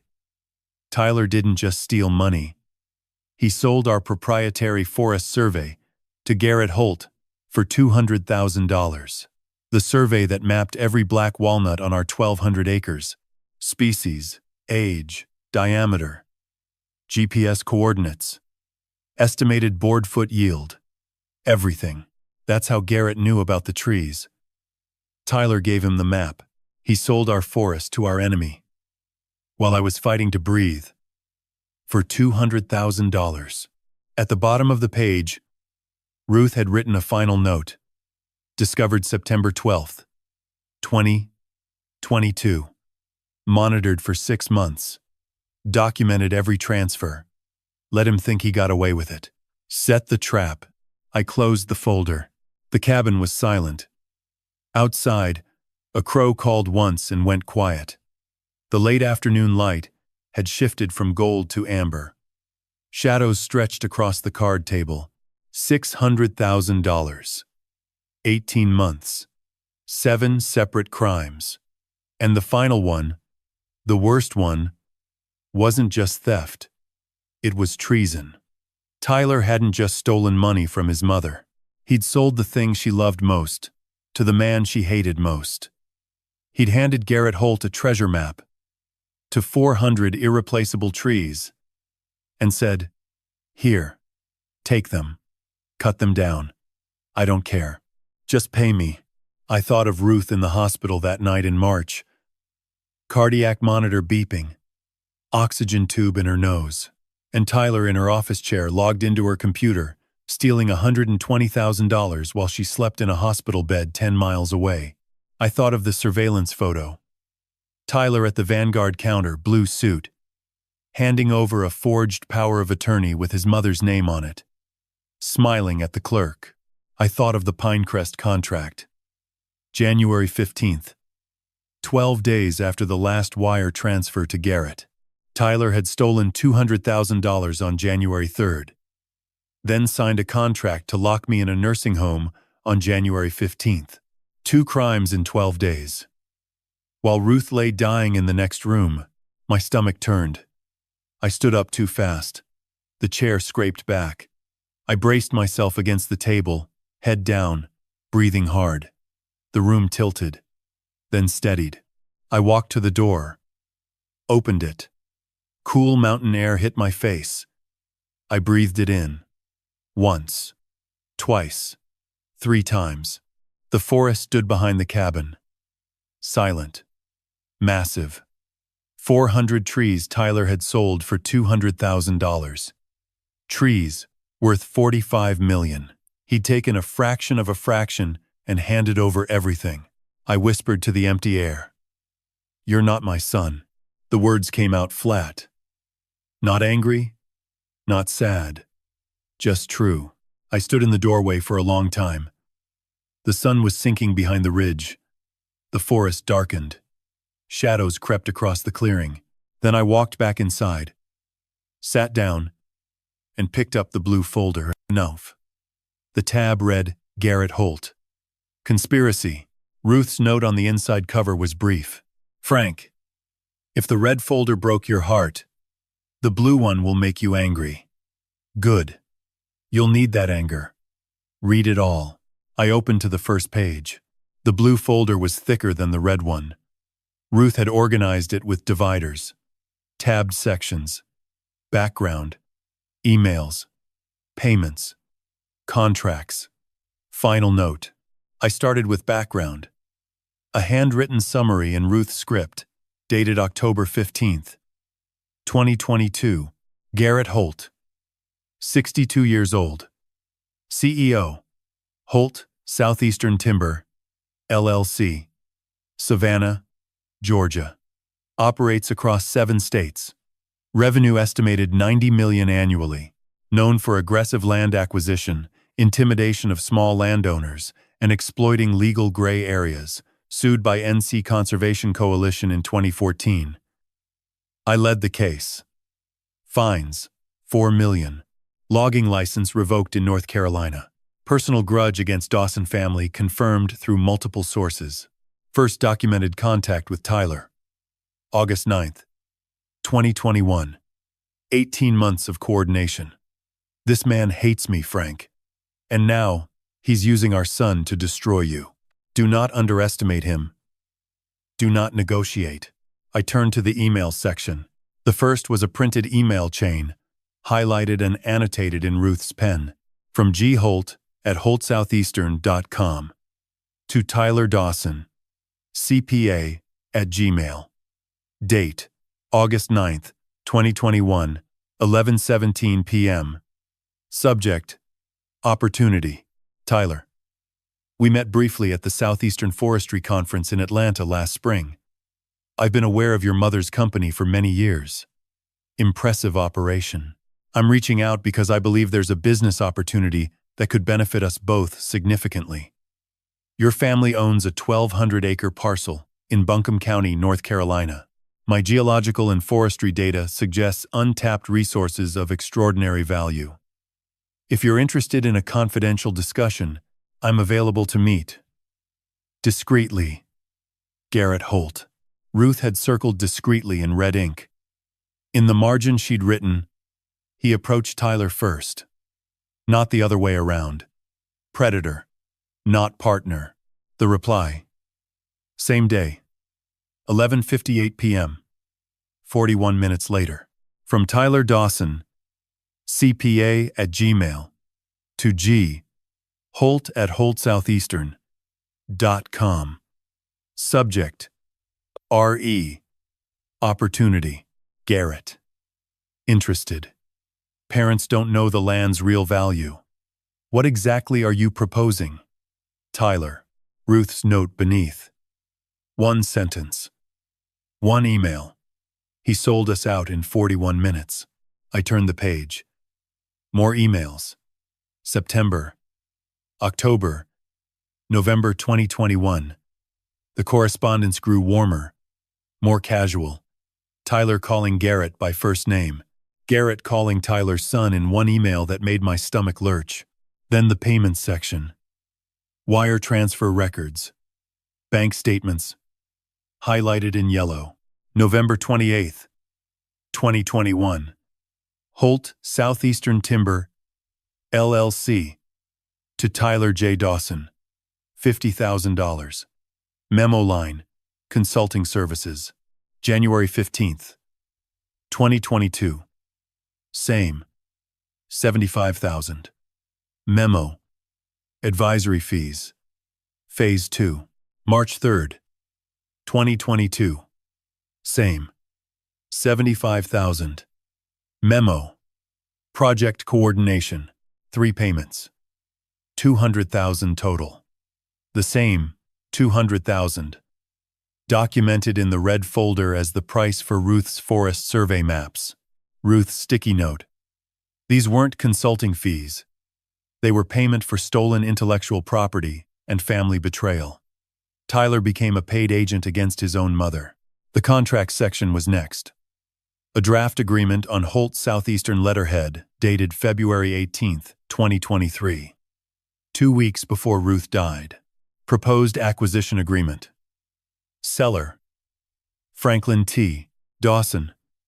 Agrees to sell 1,200 acres. Section 7, Township 14 North, Range 9 West, Buncombe County, North Carolina. To buyer: Holt Southeastern Timber LLC, for $500,000. $500,000. For land holding $45 million in timber. The contract continued. Seller relinquishes all mineral rights, surface rights, timber rights, conservation interests, and future royalties. Buyer assumes full operational control, including harvesting, extraction, and replanting. Estimated recoverable timber value, $45 million. Seller receives royalty participation of, and here the line was blank. No percentage filled in. 0. Ruth had underlined the blank space and written in thick red ink. He wasn't even going to give you a percentage, Frank. $500,000 for $45 million. And 0 royalties. This isn't a deal, this is theft. I turned to the final section. 2 emails. The ones that mattered most. From G. Holt at holtsoutheastern.com to Tyler Dawson, CPA at Gmail. Date: March 1st, 2023. Subject: Final timeline. Tyler, time to move. Your mother's condition is deteriorating rapidly. Once she passes, we execute immediately. Here's my final offer. $5 million cash to you. VP title at Holt Southeastern, Southeast Division. 20% net royalties from the Buncombe parcel once acquired.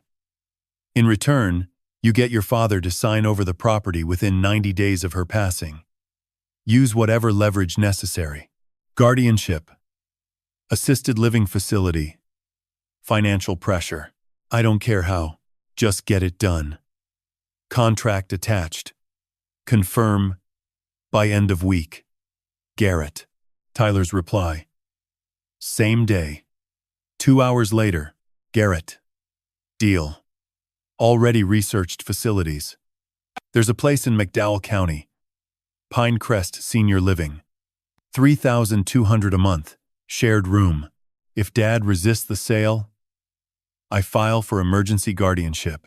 My attorney says it's straightforward given his age and recent widowhood. I'll have him sign a POA.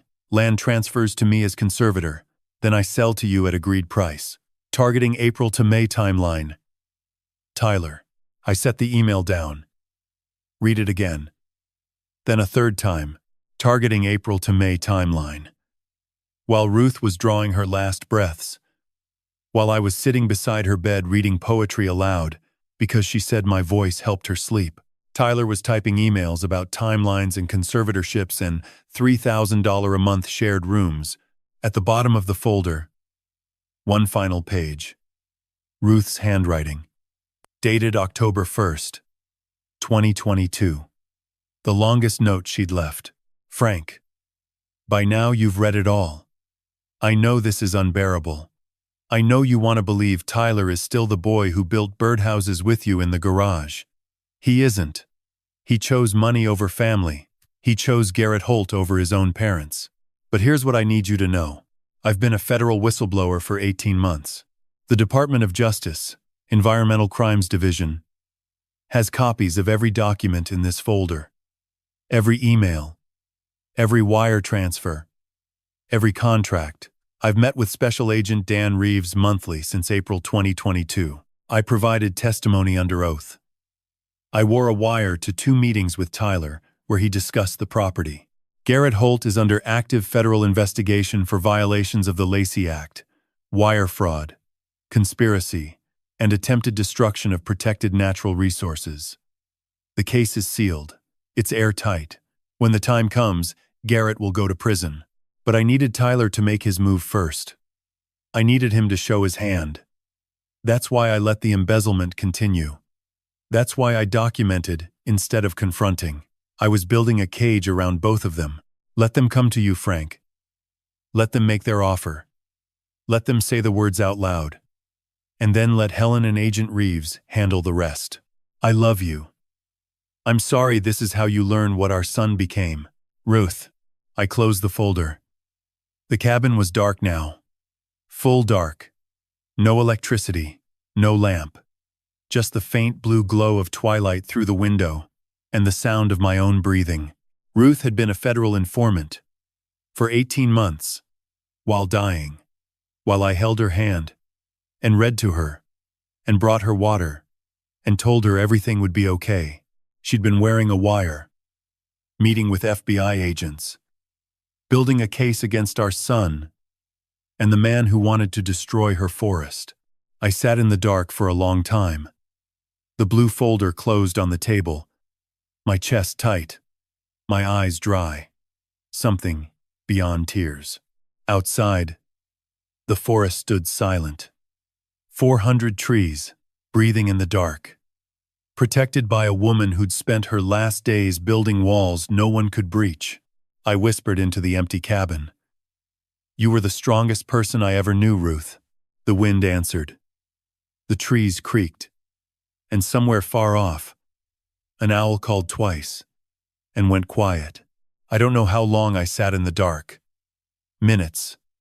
Maybe an hour. The blue folder had emptied something out of me. The anger Ruth promised was there, but beneath it was something heavier. Grief, maybe, or the weight of knowing a truth you can never unknow. Eventually I stood, found my phone, turned on the flashlight. The green folder sat on the table where I'd left it. A small hand-drawn tree on the tab. 2 leaves. Simple. Ruth used to doodle trees on napkins at restaurants while we waited for food. Little habit I'd loved. I sat back down and opened it. The first page was a certificate. Formal. Embossed seal. In the corner. State of North Carolina. Department of Natural and Cultural Resources. NC Land Conservation Trust. Certificate of Perpetual Conservation Easement. Registered October 14th, 2022. Property. 1,200 acres. Section 7. Township. 14 North. Range 9 West. Buncombe County, North Carolina. Grantor. Ruth Eleanor Dawson. Trustee. Status. Perpetual and irrevocable. Restrictions.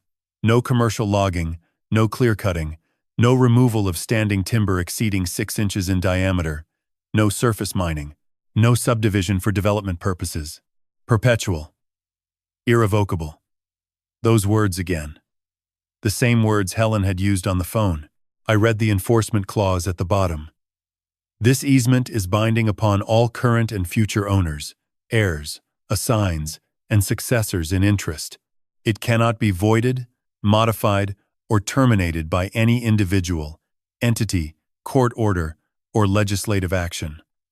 Enforcement authority. NC Land Conservation Trust in perpetuity.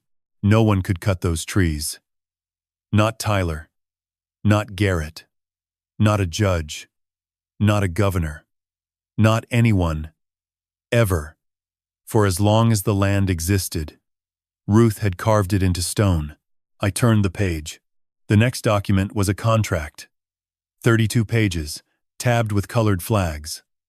The cover page read, Appalachian Carbon Partners LLC, Carbon Sequestration Royalty Agreement. I read through it slowly. The language was dense, full of technical terms I didn't fully understand. But the numbers were clear. Property. 1,200 acres old-growth hardwood forest. Buncombe County. NC. Carbon sequestration capacity. Estimated 68,000 metric tons, CO2 equivalent per annum. Market value at current voluntary carbon credit pricing, $4.1 million annually. Royalty structure. Landowner, Franklin T. Dawson. Receives 85% of net revenue after operational costs, verification, and brokerage fees. Estimated annual payment to landowner, $3.5 million. I read the number 3 times. $3.5 million. Per year. Ruth had attached a handwritten note to the contract's signature page. Frank, I know this sounds impossible. Let me explain it simply. Our forest is old. Very old. Old trees absorb enormous amounts of carbon dioxide from the atmosphere. Companies that produce pollution are required to offset their emissions by purchasing carbon credits from forests that absorb carbon. Our 1,200 acres of 200-year-old black walnut absorb more carbon per acre than almost any forest east of the Rockies. That makes our credits extremely valuable. Appalachian Carbon Partners handles the verification, marketing, and sales. You do nothing. The trees do nothing except stand there and breathe. And you receive 85% of the revenue, $3.5 million a year, for trees that are alive. This is why Garrett wants to cut them down. Dead trees stop absorbing carbon.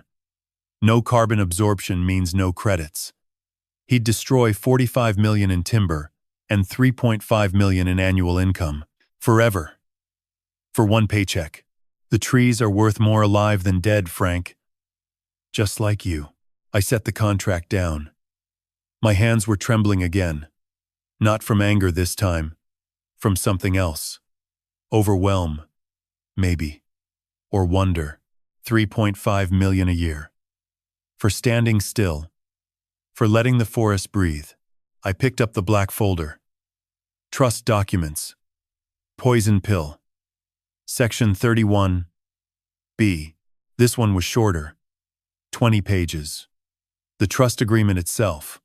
Establishing the irrevocable trust with Frank as sole beneficiary. Helen Marsh as trustee. Standard language mostly. But flagged with a red tab at page 14 was Section 31B. Ruth had written in the margin, "This is the trap." I read it. Section 31B. Ethics and Forfeiture Clause. In the event that Tyler James Dawson, identified herein as conditional beneficiary of the Dawson estate, undertakes any of the following actions, his entire inheritance shall be immediately and irrevocably forfeited and transferred to the Franklin T. Dawson Trust. Prohibited actions. 1. Files any legal challenge to Ruth Eleanor Dawson's will or trust documents. 2.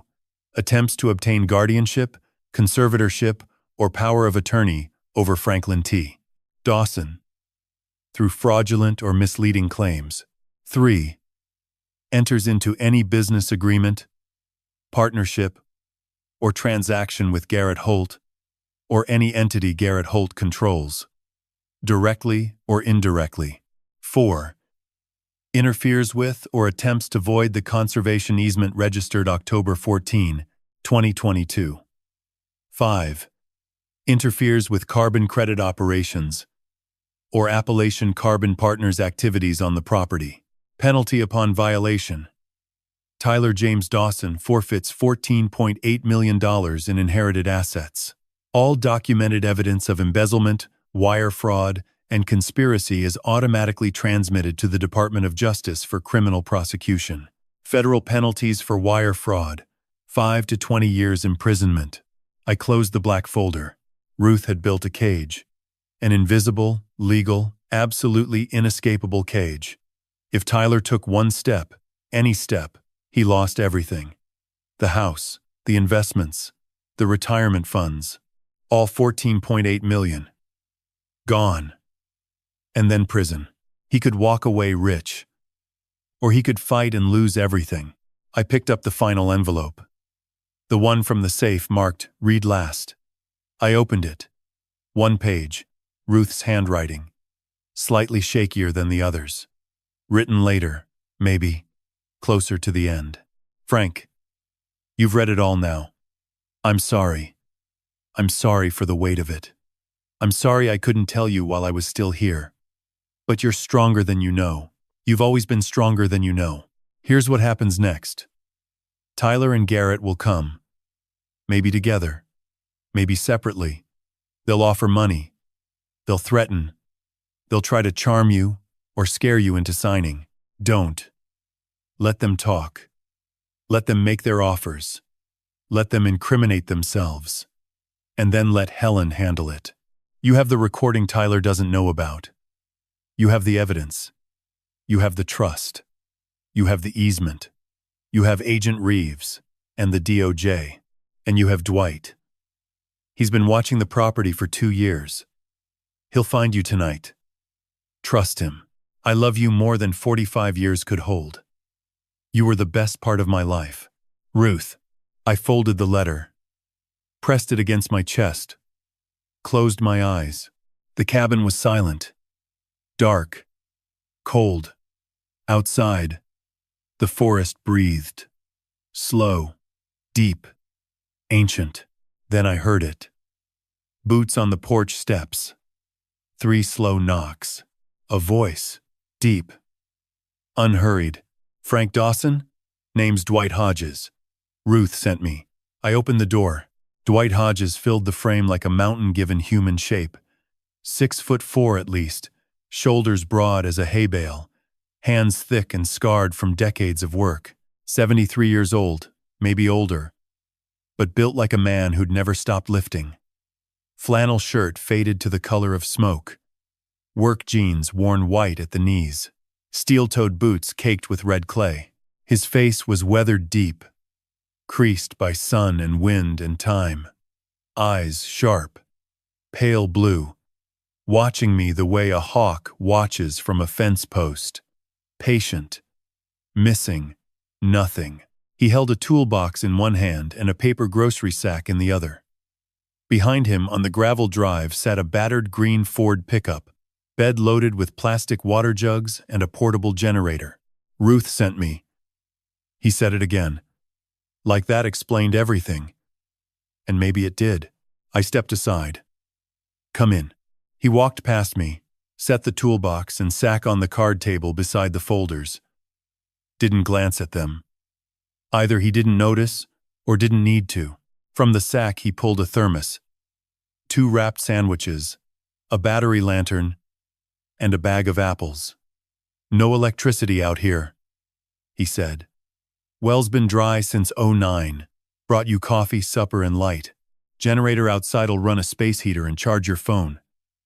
I'll hook it up before I leave. Thank you. My voice sounded thin in the dark cabin. Dwight, how did you know I'd be here tonight? Ruth told me. 2 years ago. Said when the time came, you'd show up on an April evening. Alone. Probably confused. Probably angry. He almost smiled. Told me to bring food and act normal. He reached into his jacket pocket and pulled out a thick white envelope. Held it out to me. She left this with me 18 months ago. $25,000 cash. Said you'd need it for taxes and supplies until the carbon payments started. He paused. Told me not to open it. I didn't. I took the envelope. It was heavy. Dense. I didn't open it either. Just set it on the table beside the folders. Dwight pulled one of the folding chairs out and sat down. It creaked under his weight.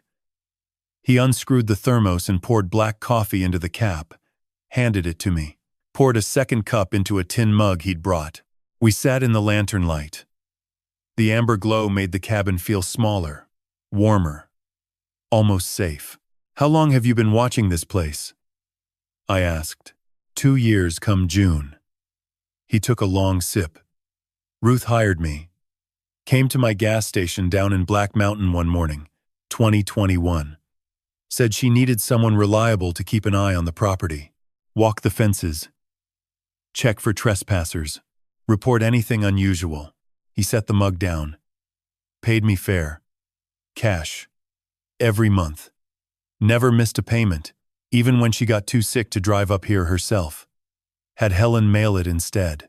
Did she tell you why? Some of it. He leaned back. Told me the land was valuable. Told me people would come looking. Told me not to let anyone onto the property without her say so. He looked at me. Told me about your boy, too. My jaw tightened. What did she say? Dwight was quiet for a moment. Then he said, she told me Tyler had gotten involved with someone dangerous. Someone who wanted the trees. She didn't give me details. Just said, if a man named Garrett Holt or anyone working for him shows up, I was to document it and call Helen immediately. He leaned forward. And Frank? They've been here. Last week. 2 men, in a white truck, Georgia plates, parked at the east boundary, and walked the tree line for 3 hours. Took photos. Measured trunks. I got their plate number and sent it to Helen. My chest tightened. They're already surveying. Yeah. And your boy was at the county assessor's office 3 days ago, asking about tax liens and property transfers. The clerk told me. Small town. Everybody talks. I gripped the coffee cap. They're closing in. They're trying to. Dwight's voice was steady. But they can't do nothing without your signature. The trust blocks them. The easement blocks them. Helen's got it locked tight. He set his mug down. Ruth made sure of that. Silence settled between us. The lantern flickered. Outside, wind moved through the trees, a deep rustling sound, like the forest shifting in its sleep. Dwight, I said. What was she like? When she came here, he looked at the window. The dark forest beyond. She'd walk the trees for hours, he said. Even when she was sick. Even when she needed the oxygen tank in the truck. She'd lean it against a trunk and just stand there, hands on the bark, eyes closed. I asked her once what she was doing. He paused. She said she was listening. My throat tightened. She told me the trees talked to her. Not in words. Just in the way they moved. The way the light came through. She said this forest was her cathedral. Said it was the only place she felt completely still. I stared at my hands. Ruth had never told me that. She'd never taken me here. I'd assumed it was just property. Just land. Just an inheritance from her grandfather she'd never bothered with. I was wrong. This place was her heart. Dwight stood. One more thing. He pulled on his jacket. The sawmill. East wall inside. Behind the fiberglass insulation. There's a metal box. Gray. About the size of a lunch pail. Ruth put it there last summer. Said it was backup, in case anything happened to the folders. What's in it? Copies of everything from the safe, plus a USB drive with digital files, and a business card. He met my eyes. Special Agent Dan Reeves. Department of Justice. Environmental Crimes Section. Oklahoma City Field Office. I nodded. The same name from Ruth's letter. Dwight walked to the door. I'll be back tomorrow morning with more water and propane for the stove. You need anything before then? My number's on the thermos label. He stepped onto the porch. The night was black beyond the lantern's reach. Stars scattered overhead, more than I'd seen in years. The forest was a dark wall of sound and silence. Dwight. I called. He turned. She told me something once. He said it quietly. Standing right where you are now. Said, Dwight, Frank's going to think I left him nothing. But I left him everything that matters. He just needs to see it. He held my gaze for a moment. Then he nodded once, turned, and walked into the dark. His boots crunched on gravel. The truck door opened, closed. Engine rumbled to life. Headlights swept across the trees, and then he was gone. Taillights disappearing down the mountain road. I stood in the doorway. Cold air on my face. The forest breathing around me. 400 ancient trees, standing guard in the dark. Ruth's voice in my head. Everything that matters. He just needs to see it. I saw it now. I went back inside, locked the door, and sat at the card table. The folders, the envelope of cash, the thermos, the lantern casting warm light across all of it. Tomorrow, Tyler and Garrett would come. Helen had said so. Dwight had confirmed it. They were circling, surveying, planning. Let them come. I had the recording, the folders, the trust, the easement, the DOJ, Helen, Dwight, and $25,000 in cash to tide me over. Ruth had built an army, and I was standing in the center of it, finally understanding what she'd known all along. The trees were worth more standing. And so was I. April 4th. 10 in the morning. I was sitting on the porch steps drinking coffee when I heard the engines. Two of them. One smooth, one heavy diesel.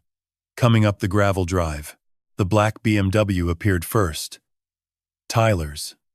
Behind it, a white Suburban with tinted windows and Georgia plates. The same ones Dwight had photographed last week. Tyler stepped out. Suit and tie. Sunglasses. From the Suburban came a man I recognized, from Ruth's description. 62. Gray hair slicked back. Charcoal vest over white shirt. He moved like someone used to being obeyed. Garrett Holt. I confirmed my phone was in my pocket.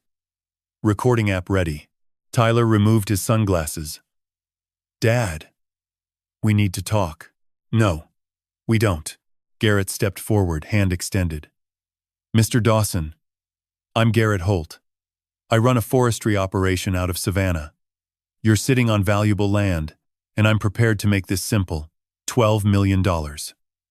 Cash. Today. Sign the deed. I handle taxes. Everything. You walk away wealthy. I looked at Tyler. You brought him here. Dad, it's a good offer. Take the money. Move somewhere nice. I pulled out my phone.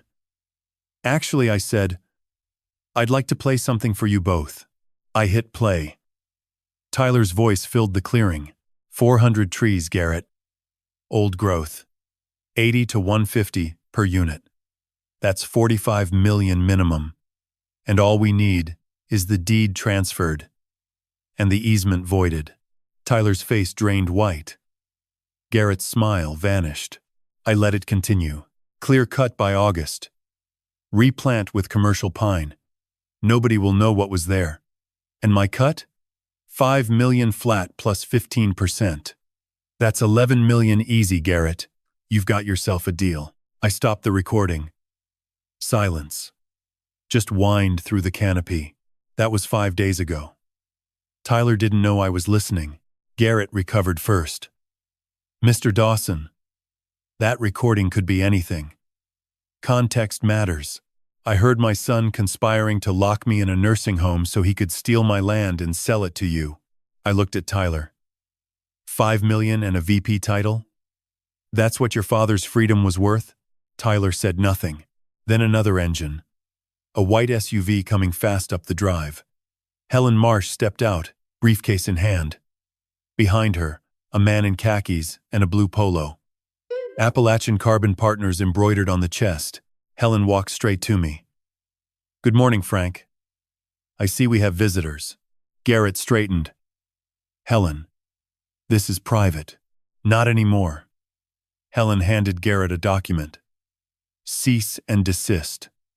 You are prohibited from contacting Mr. Dawson or conducting any business related to this property. On what grounds? The irrevocable trust names you as a prohibited party under Section 31B. Additionally, this property is under a perpetual conservation easement with the North Carolina Land Conservation Trust. No logging, no clear-cutting, no timber removal. Ever. Your plan is legally impossible. Garrett went still.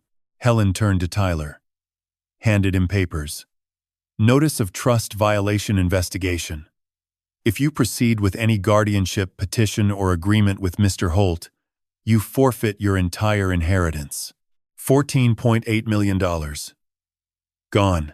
And documented evidence of your embezzlement transfers automatically to the Department of Justice. Tyler stared at the papers, lips moving. No sound. Helen gestured to the man beside her. This is David Chen, CEO of Appalachian Carbon Partners. Chen stepped forward. Mr. Dawson, your wife and I finalized a carbon partnership last October. This forest generates 68,000 metric tons of carbon credits annually. Your contract guarantees 85% of net revenue, $3.5 million per year. Without cutting a single tree, he looked at Garrett. Your competing claims have no legal basis. This forest is permanently protected. Helen played her final card. She held up a business card. Special Agent Dan Reeves. Department of Justice. Environmental Crimes Division. Ruth was a federal whistleblower for 18 months, Mr. Holt. She met with Agent Reeves monthly. Testimony. Documents. Wire transfers. Recordings. The case against you is sealed and active. If either of you takes one more step, the DOJ moves. Complete silence. No wind. No birds. Garrett looked at Tyler. You told me this was handled. Tyler said nothing. Garrett turned to me. Eyes cold. You'll regret this. I doubt it. He walked to the Suburban, climbed in, and drove away without another word. Tyler stood alone. Papers in his hands. Face gray. He looked at me. His mouth opened. Closed. Nothing. He folded the papers. Walked to the BMW. Sat behind the wheel, staring at the forest he'd tried to destroy. Then started the engine and drove away. Dust settled on the empty road. Helen touched my arm. You okay? Yeah. David Chen shook my hand. Ruth talked about you constantly. I'm sorry for your loss. Helen closed her briefcase. We'll be back next week for the carbon credit briefing. For now, rest. You've earned it. They left. The clearing was quiet. Wind. Trees. My own breathing. I sat on the porch steps and looked at the forest. 400 trees. Still standing. Still breathing. We did it, Ruth. I whispered. The wind moved through the canopy. Leaves rustled. And for a moment, just a moment, it sounded like her voice. Helen's warning went out that afternoon. 48 hours. If Tyler didn't withdraw every petition, every legal filing, every claim by 6 p.m. on April 6th, the poison pill would trigger. $14.8 million forfeited. Evidence transmitted to the DOJ. Criminal prosecution initiated. 2 days. That's all she gave him. I spent those 2 days doing nothing. Sitting on the porch. Walking the tree line. Drinking Dwight's coffee. Waiting. The generator hummed outside. The lantern glowed at night. The forest breathed around me, patient as always. April 5th. Nothing. No call. No text. No engine on the gravel drive. April 6th. 3:15 p.m. My phone rang. Helen. Sam. It's done. I stood up from the porch steps. What do you mean? Tyler withdrew everything. His lawyer called me 20 minutes ago. Exact words. My client wishes to avoid further conflict and accepts the terms of the trust as written. No probate challenge. No guardianship petition. No contact with Garrett Holt. He's walking away. I sat back down. My chest loosened. Something I'd been holding tight for weeks finally unclenched. You're sure? Positive. Withdrawal notices signed by Tyler and his attorney. Filed with the court 40 minutes ago. Helen paused. He also sent you an email. I'm forwarding it now. My phone buzzed. I opened the email. From Tyler Dawson, CPA @gmail. To Frank Dawson, 53 @Yahoo. Date: April 6th, 2023. 2:41 p.m. Subject: Final. Dad, my attorney has advised me to withdraw all legal actions. I accept the terms of Mom's will. I keep the house, the investments, and the retirement accounts. You keep the forest. We're done. I don't want further conflict. I'm asking that you don't contact me. I need to move forward. Tyler. I read it twice. Cold. Clinical. Like closing a spreadsheet. No apology. No acknowledgement. No. I'm sorry I stole $600,000 from your dying wife. No, I'm sorry I tried to lock you in a facility. No, I'm sorry I sold our family's forest to a criminal. Just we're done. I hit reply. Typed slowly. Every word deliberate. Tyler. You stole $600,000 from your mother while she was dying. You forged her signature. You sold her proprietary maps to the man she spent her career fighting. You conspired to lock me in a 1.8-star nursing facility so you could steal land worth $45 million. You planned all of this 18 months in advance. While she was bedridden, while I was holding her hand. You are not my son. Don't contact me. If you do, I'll have Helen transmit the evidence to the DOJ, regardless of the trust clause. You'll lose everything and go to prison. I'm blocking your number, your email, and Megan's number. Don't test me. Frank Dawson. I sent it. Then I blocked Tyler's number, his email, Megan's number, Megan's email, Wade Prescott's number. Done. Helen was still on the line. Frank? I sent him a reply. Then blocked him. Silence. Then quietly. Good. Is it really over? The trust is ironclad. Tyler has no legal recourse. Garrett can't touch the land. Appalachian Carbon Partners has the contract. You're protected. She paused. Ruth built this, Frank. All you have to do now is live. Thank you, Helen. She hung up. I sat on the porch, phone in hand, staring at the blocked contact screen. Tyler Dawson. Son. Blocked. I thought I'd feel grief, regret, something. But all I felt was emptiness. Like a door I'd been pushing against for weeks, had finally closed. Locked. Sealed. 6 weeks later. May 19th. The arrest. I was fixing the porch railing. Dwight had brought lumber and nails that morning, when my phone buzzed. News alert from the Asheville Citizen-Times. Georgia lumber executive arrested on federal charges.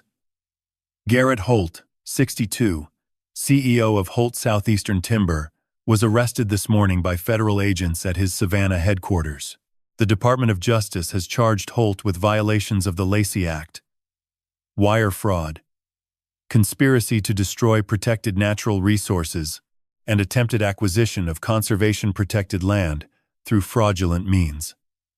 According to court documents, the investigation was based in part on evidence provided by the late Ruth Dawson, founder of Dawson Timber Incorporated, who served as a confidential federal informant for 18 months prior to her passing. Ruth. On the front page, federal informant. Even the newspaper called her extraordinary. 3 days later, Agent Dan Reeves called. Mr. Dawson, I'd like to come by the property if you're available. There are some things we should discuss. He arrived that afternoon. Mid-40s. Dark suit. Badge clipped to his belt. Firm handshake. He sat at the card table, the same table where I'd first read Ruth's letters, and opened a folder. Your wife contacted us in April 2022. She'd discovered evidence that Garrett Holt was conspiring to illegally acquire conservation-protected land through fraud and intimidation. She also informed us her son was involved. I nodded. I know. The folders. She was one of the most dedicated informants I've worked with in 15 years. Reeves closed the folder. Meticulous. Fearless. She met with us monthly. Even when she could barely walk. She insisted on continuing until the case was airtight. My throat tightened. What happens to Garrett? Trials set for October. We expect conviction. 20 years minimum. Lacey Act violations alone carry 10. The fraud and conspiracy charges add another decade. And Tyler? Reeves shifted slightly. We approached him last week. Offered immunity in exchange for testimony against Holt. He accepted. No prison. No prison. But his CPA license was revoked yesterday. His consulting firm terminated his contract this morning, and his testimony will be public record. His name will be attached to this case forever. I nodded. That's enough. Reeves stood. We'll need your testimony as well. Deposition next month. You're a victim, Mr. Dawson. The embezzlement, the guardianship scheme, the conspiracy. Your account corroborates everything Ruth provided. I'll be there.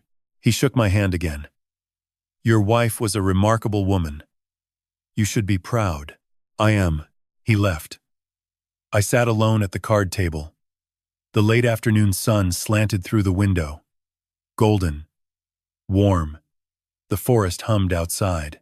That evening, I walked to the burn barrel Dwight had set up behind the cabin. I pulled a photo from my wallet. Tyler's high school graduation. 1999. Cap and gown. Grinning. I'd carried it through everything. The eviction. The POA. The confrontation. I held it over the barrel. Struck a match. Touched flame to corner. The photo curled. Blackened. Tyler's grin disappeared into ash. I watched the smoke rise into the evening sky. The forest stood behind me. Silent. Steady. You chose your path, I said to the smoke. I chose mine. The wind carried the ash away. Somewhere in the canopy, a thrush sang its evening song. Clear. Beautiful. Uninterrupted. I turned and walked back inside. Tomorrow, the carbon credit team would arrive for the operational briefing. Tomorrow, the future would begin. But tonight, I was done with Tyler. For good. September 15th, 2023. The mail carrier knocked at 8 in the morning. I wasn't expecting anything important. Bills, mostly. Maybe a letter from Helen about the upcoming DOJ trial. But she handed me a certified envelope. Thick. Official. Return address. Appalachian Carbon Partners, LLC. Asheville, North Carolina. I signed for it. Closed the door. Sat at the card table. Inside was a 2-page royalty statement and a check. Appalachian Carbon Partners. Carbon sequestration. Royalty statement.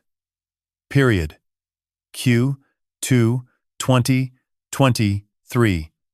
April 1st through June 30th. Property. 1,200 acres. Old-growth hardwood. Buncombe County. NC. Carbon credits verified. 17,200 metric tons. Market price per credit, $61. Gross revenue, $1,049,200. Operating costs and fees, $174,200. Net revenue, $875,000. Landowner royalty at 85%, $875,000. I picked up the check. Blue ink. Appalachian Carbon Partners logo in the corner. My name typed across the payee line. $875,000 and 0 cents. I set it down carefully. Stared at it for 10 minutes. The generator hummed outside. A cardinal sang from the porch rail. The check didn't move, didn't disappear. Real. I called Helen. The check came. Congratulations, Frank. First of many. What do I do with this? She laughed softly. What do you want to do? I looked out the window. The forest. The cabin. The porch where the walnut sapling sat in its pot, still waiting to be planted. I want to do what Ruth would do. Then you already know the answer. That afternoon I planted the sapling. Dug a hole at the corner of the porch, 3 feet deep. Mixed in compost Dwight had brought from his place. I unwrapped the root ball carefully. The roots were white and strong, reaching. I set it in the earth. Filled the hole, packed the soil, and watered until the ground turned dark. 5 leaves had become 12. The stem was thicker now, reaching for light. Grow strong, little one, I said. Same words Ruth used to whisper. Over the next 2 months, the cabin transformed. New roof, cedar shingles, Dwight helped me pick. Running water from a well driller out of Black Mountain. Solar panels on the south face. The porch rebuilt with locust wood that would last 50 years. Inside, a proper bed. A wood stove that actually drew. Bookshelves I built myself from salvaged barnwood. It wasn't fancy. It was enough. November 2023. I sat in Helen's office with a legal pad full of notes. She'd brought in a nonprofit attorney. A woman named Patricia Lennox, who specialized in charitable foundations. Walk me through your vision. Patricia said, 3 pillars. I flipped to the first page. Education, conservation, community. Ruth believed in giving people a shot. I want to do the same, Patricia wrote. Specifics? Forestry scholarships. $5,000 each for students in Western North Carolina studying ecology, forestry, environmental science. Priority for kids from mountain communities who can't afford tuition. Good. Next, conservation grants. $25,000 each. For land trusts and local organizations protecting forests, watersheds, wildlife corridors. No strings, except they have to protect something living. Patricia nodded. Third pillar, community business loans. $20,000 each. For people starting small businesses in rural Appalachia. Restaurants, repair shops, farms. No interest. No repayment. Just a requirement to hire local. She looked up. Seed capital, $1 million to start. I'll add more each quarter as the checks come in. Helen leaned forward. Frank, you'll be getting close to $1 million every quarter. In 2 years, the foundation will have 8 or 9 million. Good. Then we help more people. Patricia closed her notebook. What do you want to call it? I didn't hesitate. The Ruth Eleanor Dawson Foundation, April 12th, 2024. The Black Mountain Community Center was packed. 120 people filled the folding chairs. A banner hung across the stage. Ruth Eleanor Dawson Foundation. First Annual Scholarship Awards. I stood backstage, hands in my pockets, watching through the curtain. 40 students sat in the front rows, dressed up, nervous, hopeful. 40 kids from Buncombe, McDowell, and Yancey counties who'd applied for scholarships. 40 kids who were about to get $5,000 each. Helen called names. One by one, they walked onto the stage, shook my hand, received envelopes. Some cried. Some grinned. So wide, it hurt to look at. One boy, maybe 17, whispered, "Thank you, sir," so quietly, I barely heard him. The last name Helen called was Cora Jennings. 22. Dark hair pulled back, hands steady as she took the envelope. She looked at me. Mr. Dawson, I want to study forest ecology. I want to protect places like yours, like what your wife built. I thought of Ruth. Hard hat, walking the tree line, hands on bark, eyes closed, listening. Don't be like me, Cora, I said quietly. Be like her. Be better. She nodded, tears on her cheeks. Then she walked off stage and disappeared into the crowd. After the ceremony, Dwight found me by the coffee table. He looked good. 74 now, moving slower, but still showing up every week to walk the fences. Heard from the university, he said. Cora Jennings is something special. Top of her program already. That's what this is about. Yeah. He clapped my shoulder. Ruth would have liked today. She would have run it better, I said. He laughed. Probably. That evening I drove back to the cabin. Parked in the clearing. Walked past the porch, where the walnut sapling stood 3 feet tall now, leaves broad and dark. I kept walking. Into the forest. Down the trail Dwight and I had cleared last summer. Quarter-mile in. Past the younger trees, past the middle growth, until I reached the center. The Guardian, 200 years old. 6 feet across at the base. Bark furrowed so deep, you could lose your fingers in the grooves. Its canopy spread 80 feet in every direction, blocking the sky, filtering sunlight into green-gold streams. I put my hand on the trunk. Warm, rough, alive. Tyler had wanted to cut this tree down, sell it for $150,000 in veneer-grade lumber, turn 2 centuries of growth into furniture and flooring. Now it stood protected. Forever. Generating income. Just by breathing. 3.5 million a year. For an entire forest of trees, just like this one. I leaned my forehead against the bark. "We're just getting started, Ruth," I whispered. The wind moved through the canopy. The guardian's branches swayed, slow and steady. And somewhere above, a hawk circled in the last light of day. March 3rd, 2026. 3 years since Ruth passed. I woke at dawn, same as every morning, to the sound of wind through ancient branches and the first birds calling from the canopy. The cabin was warm, wood stove still glowing from last night's fire. I swung my legs off the bed, feet finding the floor I'd sanded and sealed myself 2 summers ago. The wood was smooth, solid, like this place, like this life. I made coffee, opened the kitchen window.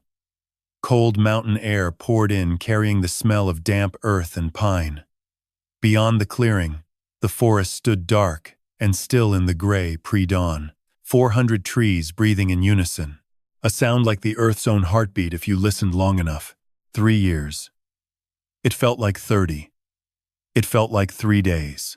I pulled on my jacket and walked outside. The porch steps were solid now, locust wood, built to outlast me. At the corner, the walnut sapling had become a young tree, 5 feet tall, trunk thick as my wrist, leaves that would unfurl in a few weeks when spring finally broke through. I touched its bark. Smooth still. Young, but reaching. "You're getting there, little one," I said. I walked the trail. Same one every morning. Quarter mile through the younger growth. Past the fern beds and the creek where Dwight and I had built a footbridge last October, until I reached the guardian. 6 feet across. 200 years standing. Its branches bare now in late winter, but you could see the buds forming. Tiny, green, tight as fists. In a month they'd open. In 2 months the canopy would block the sky again, filtering sunlight into cathedral light. I placed my hand on the bark. Rough. Warm. Even in the cold morning. Alive. The foundation had grown beyond anything I'd imagined. 120 scholarships awarded across 3 years. 45 business grants for families starting restaurants, repair shops, farms, a bakery in Black Mountain that hired 6 people its first month. 3,000 additional acres of forest conserved through partnership grants with local land trusts. Total given away. Just over $10 million. And the carbon credits kept coming. 3.5 million a year, steady as the seasons. I lived on 60,000. Groceries. Utilities. Gas for the truck. Dinner in Asheville once a month with Dwight and his wife. The rest went to the foundation. Every cent. Cora Jennings was in her 3rd year at NC State. Top of her forest ecology program. Helen told me she'd been offered a research fellowship studying carbon sequestration in old-growth hardwoods. She'd graduate in 2028, probably start her own conservation firm within 5 years. Ruth would have hired her on the spot. Tyler. I heard about him through Helen, who still tracked things. He'd burned through $8 million in 2 years. $3 million on a cryptocurrency platform that collapsed. $2 million in Atlantic City. $1.5 million on a consulting firm that never landed a single client. The rest scattered across bad investments and expensive habits. Megan left him last fall, took the dog and moved back to her parents in Raleigh. The Kensington house finally sold at a loss after sitting on the market for 14 months, Tyler's name too tainted for buyers in Asheville. Now he sold used furniture at a flea market in Phoenix. Month-to-month apartment. Commission income. Alone. Garrett Holt. Sat in federal prison in Alabama. Year 3 of a 20-year sentence. His company dissolved by court order. Assets seized. Name erased from every board and partnership across the Southeast. He'd be 82 when he got out. If he got out, I felt no anger toward either of them anymore. Just a quiet distance. Like watching weather move across a far ridge. Their choices, their consequences. nothing to do with me. I walked back to the cabin, sat at the card table with a pen and a sheet of paper. I'd been carrying the words in my head for a week. Now I wrote them down. Ruth. Today is March 3rd, 2026. 3 years since you left. I'm 72 now. The forest is thriving. The carbon credits are steady. The foundation has helped over 400 people. Tyler lost everything you gave him. Garrett is in prison. They made their choices. I miss you. I see you in the trees. In the way light falls through the canopy in summer. In Cora's eyes when she talks about ecology. The way you used to. In Dwight's loyalty. In the walnut sapling growing taller every spring. But I'm okay. Better than okay. You made sure of that. You spent your last 2 years building walls around me. Protecting a forest. Protecting a future. Protecting me from a son who didn't deserve you. I don't know how much time I have left. But I know what I'm doing with it. Living the life you built for me. Making sure it counts. Thank you for 45 years. Thank you for this land. Thank you for believing I was strong enough when I didn't believe it myself. I love you. Always. Frank. I folded the letter. Walked to the sawmill. Opened the safe behind the boiler and placed it on top of Ruth's letters. Closed the lid. Locked it. Then I walked back outside into the morning. The sun was rising over the east ridge. Gold and pink spilling across the sky. The forest caught the light, branches glowing. And for a moment the whole mountain looked like it was on fire with something warm and alive. I stood at the edge of the clearing and breathed. 3 years ago I was 70 years old, homeless, holding a rusted key and a sealed envelope. Everyone told me the land was worthless. My son called me deadweight. A lawyer tried to lock me away. A lumber baron offered millions to destroy what my wife loved most. They were all wrong. This story taught me something I want to leave with you. Legacy isn't built in comfort. It's forged in the moments when everything falls apart, and you have to decide who you really are. Ruth's protection wasn't revenge. It was love made permanent. Love that outlasted her own heartbeat. The Lord works in ways we can't see while we're living through them. Ruth's illness looked like an ending. It was a beginning. What seemed like abandonment was actually the deepest care I'd ever received. Trust in God, in the people who love you, and in the ground beneath your feet. That's what carries you when everything else fails. And here's what I've learned about wealth. Money without purpose is just numbers on a screen. It comes and goes like weather. But a life spent protecting something, building something, giving something away, that's the kind of richness no one can steal. No court can seize it. No greed can touch it. God gave Ruth the wisdom to see what was coming. He gave her the strength to fight while her body was failing. And He gave me the grace to trust her. Even when I didn't understand, some things are worth more standing than fallen. Trees, people, principles, faith. The sapling by my porch will outlive me. The guardian in the forest will outlive my grandchildren. And the foundation Ruth inspired will outlive them all. That's legacy. Not what you keep, what you grow. If this story reached you, if something in it stirred your heart, I'd ask you to carry one thing with you. Protect what matters. Build something bigger than yourself. And when betrayal comes, because it will, choose purpose over bitterness. Choose standing over falling. Thank you for walking this journey with me. I'm grateful for every one of you still here. Now go build your own legacy. Make it count. The trees are still standing. So am I. And by the grace of God, that's enough.